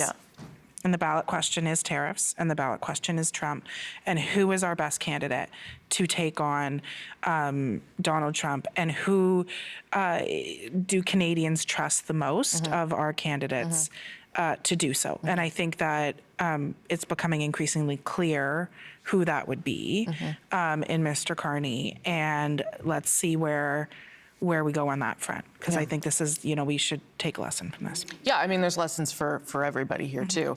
Federally, there always are. So that's the way it goes. Okay. We'll come back to these guys. Dwight, over to you. Thank you very much, Rosie. If you look at the bottom of your screen, we were telling you all night, that's where you can keep track of the overall race in real time. We've heard from all the party leaders now, but we're still going, folks. David Common is still looking at some ridings. He may be talking about yours right now. Yeah, Dwight, I mean, if you look at the bottom right-hand corner of your screen there, you will see ridings, specific information for your area. The check mark means we've projected that they are elected in that riding, but there are some where the check mark doesn't yet exist because it is still too close to call. But there are a few ridings that we wanted to highlight for you. It starts in Ottawa. Senator Catherine McKenney projected to be elected there. Look at the lead there, 19,000 votes. This is one of the largest leads by the number of votes anywhere in the province, the NDP seat there over the Liberals. Okay, moving on to Nepean, another Liberal seat. The lead is not as big, but it's, of course, sufficient to be projected elected in that area. Is that a stethoscope around his? I guess he's a doctor. All right. Doug Downey, the Attorney General in Barrie Springwater, Oro-Medonte, another big lead there over the Liberal candidate. This was the one riding that seemed to be competitive in Central Ontario, at least heading into this. Well, maybe not as competitive with a 5,000 vote lead. Okay, here we are, Bay of Quinte. The PC's holding this. Tyler Alsop, the incumbent there, he is projected to be elected. And 87 of 87 polls, same thing. All the polls reporting in Kingston and the Islands. This is the largest lead anywhere in the province of Ontario. So Ted Sue picking it up with a lead of 21,000 plus votes for Kingston and the Islands. So we'll look also at Spadina, Fort York. Chris Glover projected to be elected for the NDP in that riding, holding it, downtown Toronto riding for the NDP. And the map looking like this. Thank you, David. All right, let's head out to Ford Nation right now to the Victory Party, where Lorenda Redekop is standing by at PC headquarters. Lorenda. Well, Dwight, it doesn't look like much of a victory party, just those balloons, those sad balloons left on the floor. But this crew, they clear out quick. It was the same thing after the last election. I'm told that the staffers, they're actually going to be celebrating elsewhere. So it is a victory party for this PC party, but it wasn't perhaps the lead that they were expecting. We had heard from PC leader Doug Ford saying that he was looking for a stronger mandate. In his speech, we did hear from him saying, together we made history, is what he said.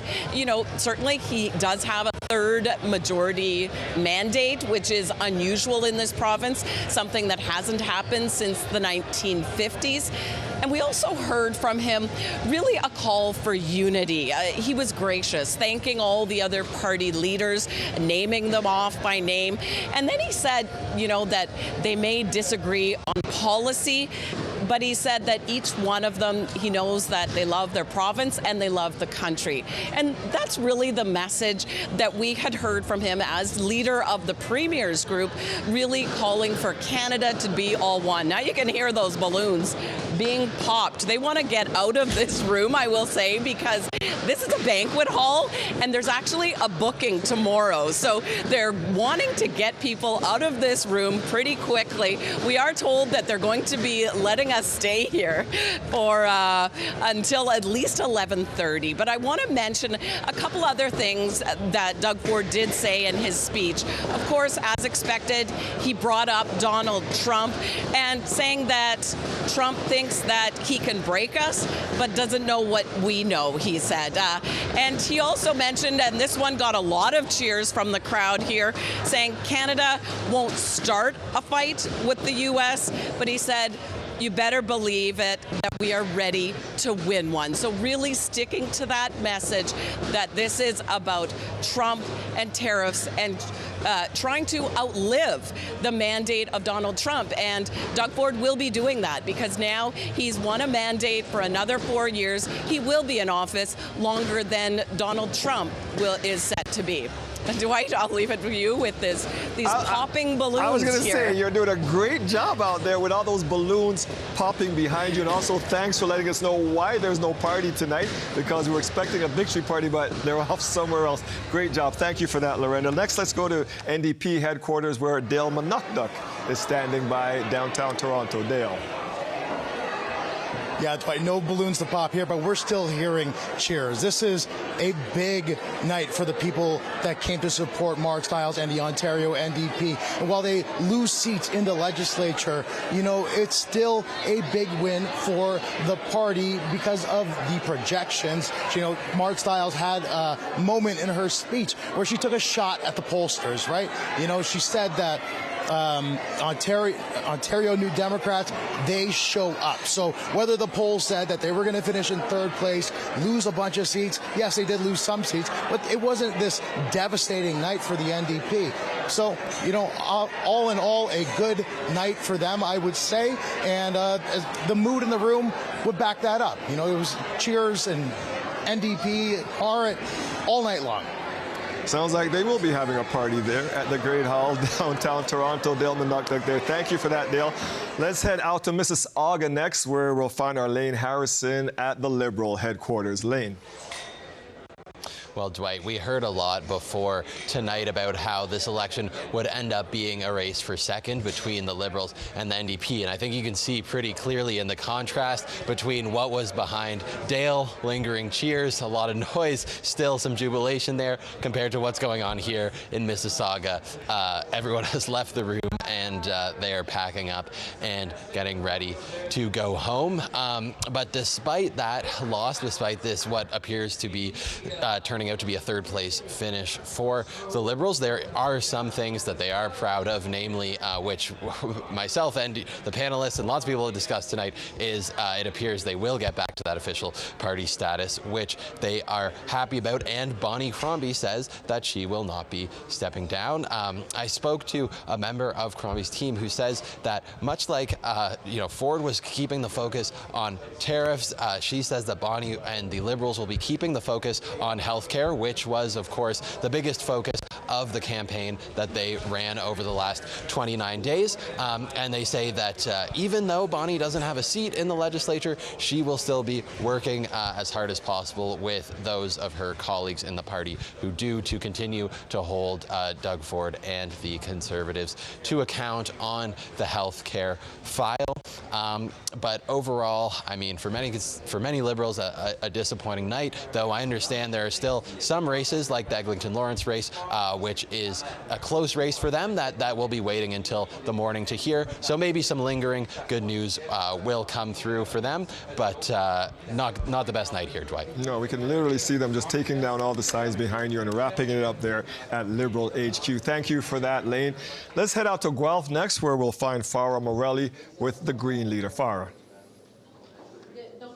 Hey, Dwight, that's right. I'm joined by the leader of the Ontario Greens, Mike Schreiner. Mike, first off, huge congratulations for a landslide victory for yourself in your home riding of Guelph, as well as a landslide victory for your colleague Aisling Clancy in the riding of Kitchener Centre.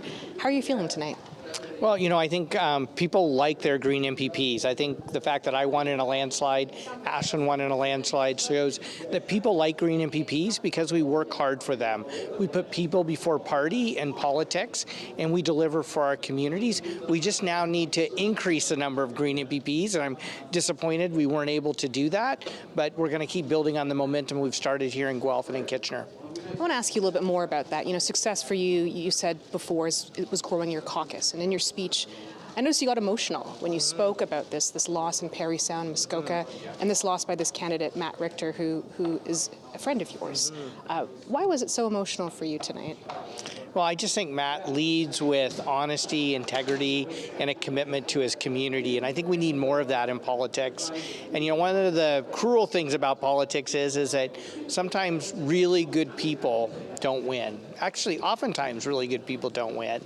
And, for somebody like Matt, who I think would make a fantastic MPP and would just really uplift the level of debate and decorum at Queen's Park and just work hard and deliver for his community, to come so close and not get across the finish line was deeply disappointing. What are you taking away from the loss of that riding? Because it was really a place where you spent a lot of time campaigning. 2 of the final 4 days of the campaign, there was a big push to really try and flip this riding. What are you taking away from this loss? You know what? I think we worked hard to win that riding. We felt like it was a riding that we were going to win, and we came very close. And, sometimes in politics, you come close, but, it's not like horseshoes, it doesn't count. And so we're going to continue to keep building our party. I think we need more people like Matt Richter to go into politics, who go into it for all the right reasons, but sometimes they come up short. You talked about, holding Doug Ford's feet to the fire. You joked about being the unofficial, official opposition. How do you plan to do that when you go back to Queen's Park with your caucus of two? I think Ashlyn Clancy and I punch well above our weight at Queen's Park, and we've earned a reputation as the kinds of politicians that hold government accountable. We don't hold back, but at the same time, we're willing to work across party lines to deliver things for the people of Ontario and for our ridings, and that's exactly what we're going to do when we go back to Queen's Park. Thank you very much. That is Mike Schreiner, leader of the Ontario Greens, speaking about a successful night for the party, maintaining 2 seats. And a fun fact for you, Mike Schreiner actually got the most number of votes out of any candidate across Ontario tonight, just over 34,000. Back to you, Dwight. Wow, thank you for that, Farah.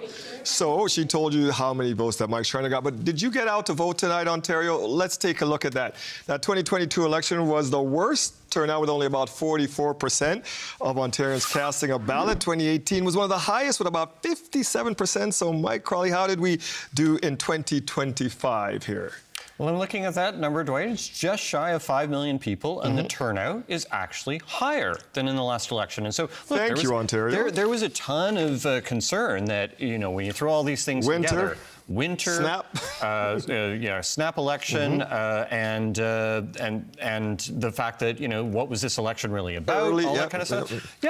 And suddenly, actually, it seems that people turned out. Yeah, I'm emboldened by that. Let's see how many female candidates and how they did tonight. We knew that 2 of the party leaders are female. It's important to look at how many women are at Queen's Park. And we hate to see that negative by that change. This shows the number of female candidates who have won or leading in a seat, broken down by party there. And Mike, unfortunately, the change is -4, so we've lost 4. So to put that number in perspective, 44 female MPPs at Queen's Park. There's 124 seats in the legislature. So I'm doing my math on the fly there. A little bit more than a third. Not parity. It is not 50%. Nope.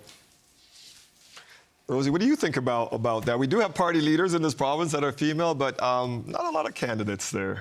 Yeah, in comparison to the 124 that we could, half of that. Yeah, I mean, obviously you want a better representation across the board from all different genders and places and diversity. Like, that all helps inside Queen's Park. I just want to go back to the voter turnout. Yes.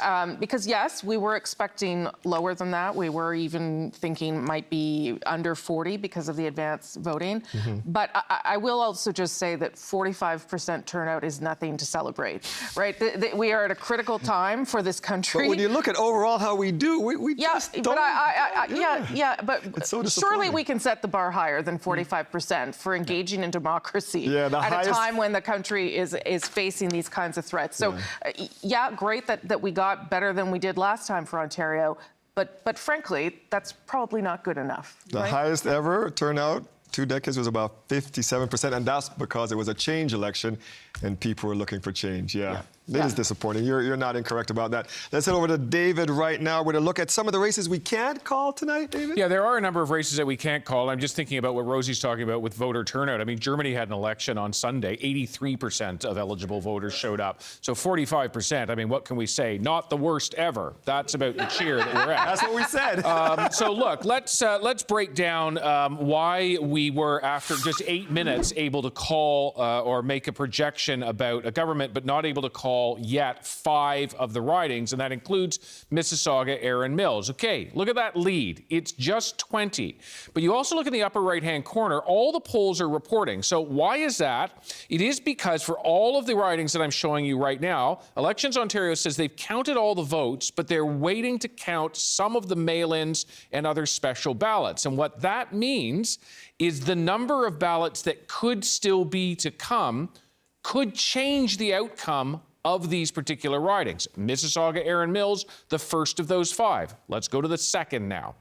And that is in Sault Ste. Marie, a lead of 118. You know, mail-in ballots, if they've sent out, and I don't know how many they've sent out, but if they've sent out 300 of them, it could change the outcome of that riding. Another one, York Southwestern. Look at that lead, 144. Same deal. We do not know for any of these when they will be counted. Could be overnight, could be in the days to come. Eglinton Lawrence, another example of that. Really close with a lead of 167. Another good example, you know, if you're questioning whether it's right to show up to vote, this is another example. So 331 in Ajax, the Liberal candidate there on track to unseat the PC incumbent. That's significant there because this is all part of the broader 905, the GTA. If it holds like this, it would be a crack in the GTA for a party other than the PCs. Because last election it was only Oshawa, and I think Oshawa stayed, it did stay with the NDP. So it's a slight shift, and it's something as we start looking ahead. But of course, we've got a lot of things ahead, including Tuesday, Trump's tariffs. All right, Dwight, back to you. Thank you very much for that. Mike, you want to jump in before we go to Rosie in the panel? A quick thing, David, you talked about how close the margins are in some of those ridings. In Eglinton Lawrence, 1,900 mail-in ballots were sent out. Again, we don't know how many of those will come back. So that is far more than the margin in Eglinton Lawrence of 167. Ajax had 900 mail-in ballots sent out, and that again a lot more than what the margin is. So, some still to come. Thank you very much for that. Rosie, over to you for some final thoughts as we wrap things up Thanks, tonight. Dwight. We're about 30 seconds each. Ashley, final thought. You know, party status, it's a big step for us as a party, the Ontario Liberal Party. We need to keep rebuilding. We're going to have a lot more resources now, and we'll take away, we'll do a bit of a debrief on what happened here. But I think for now it makes sense for us to stick with Bonnie Crombie, to not throw ourselves into a leadership race, and to continue growing in the right direction. Mayo? I think Mart and the NDP have a lot to be proud of.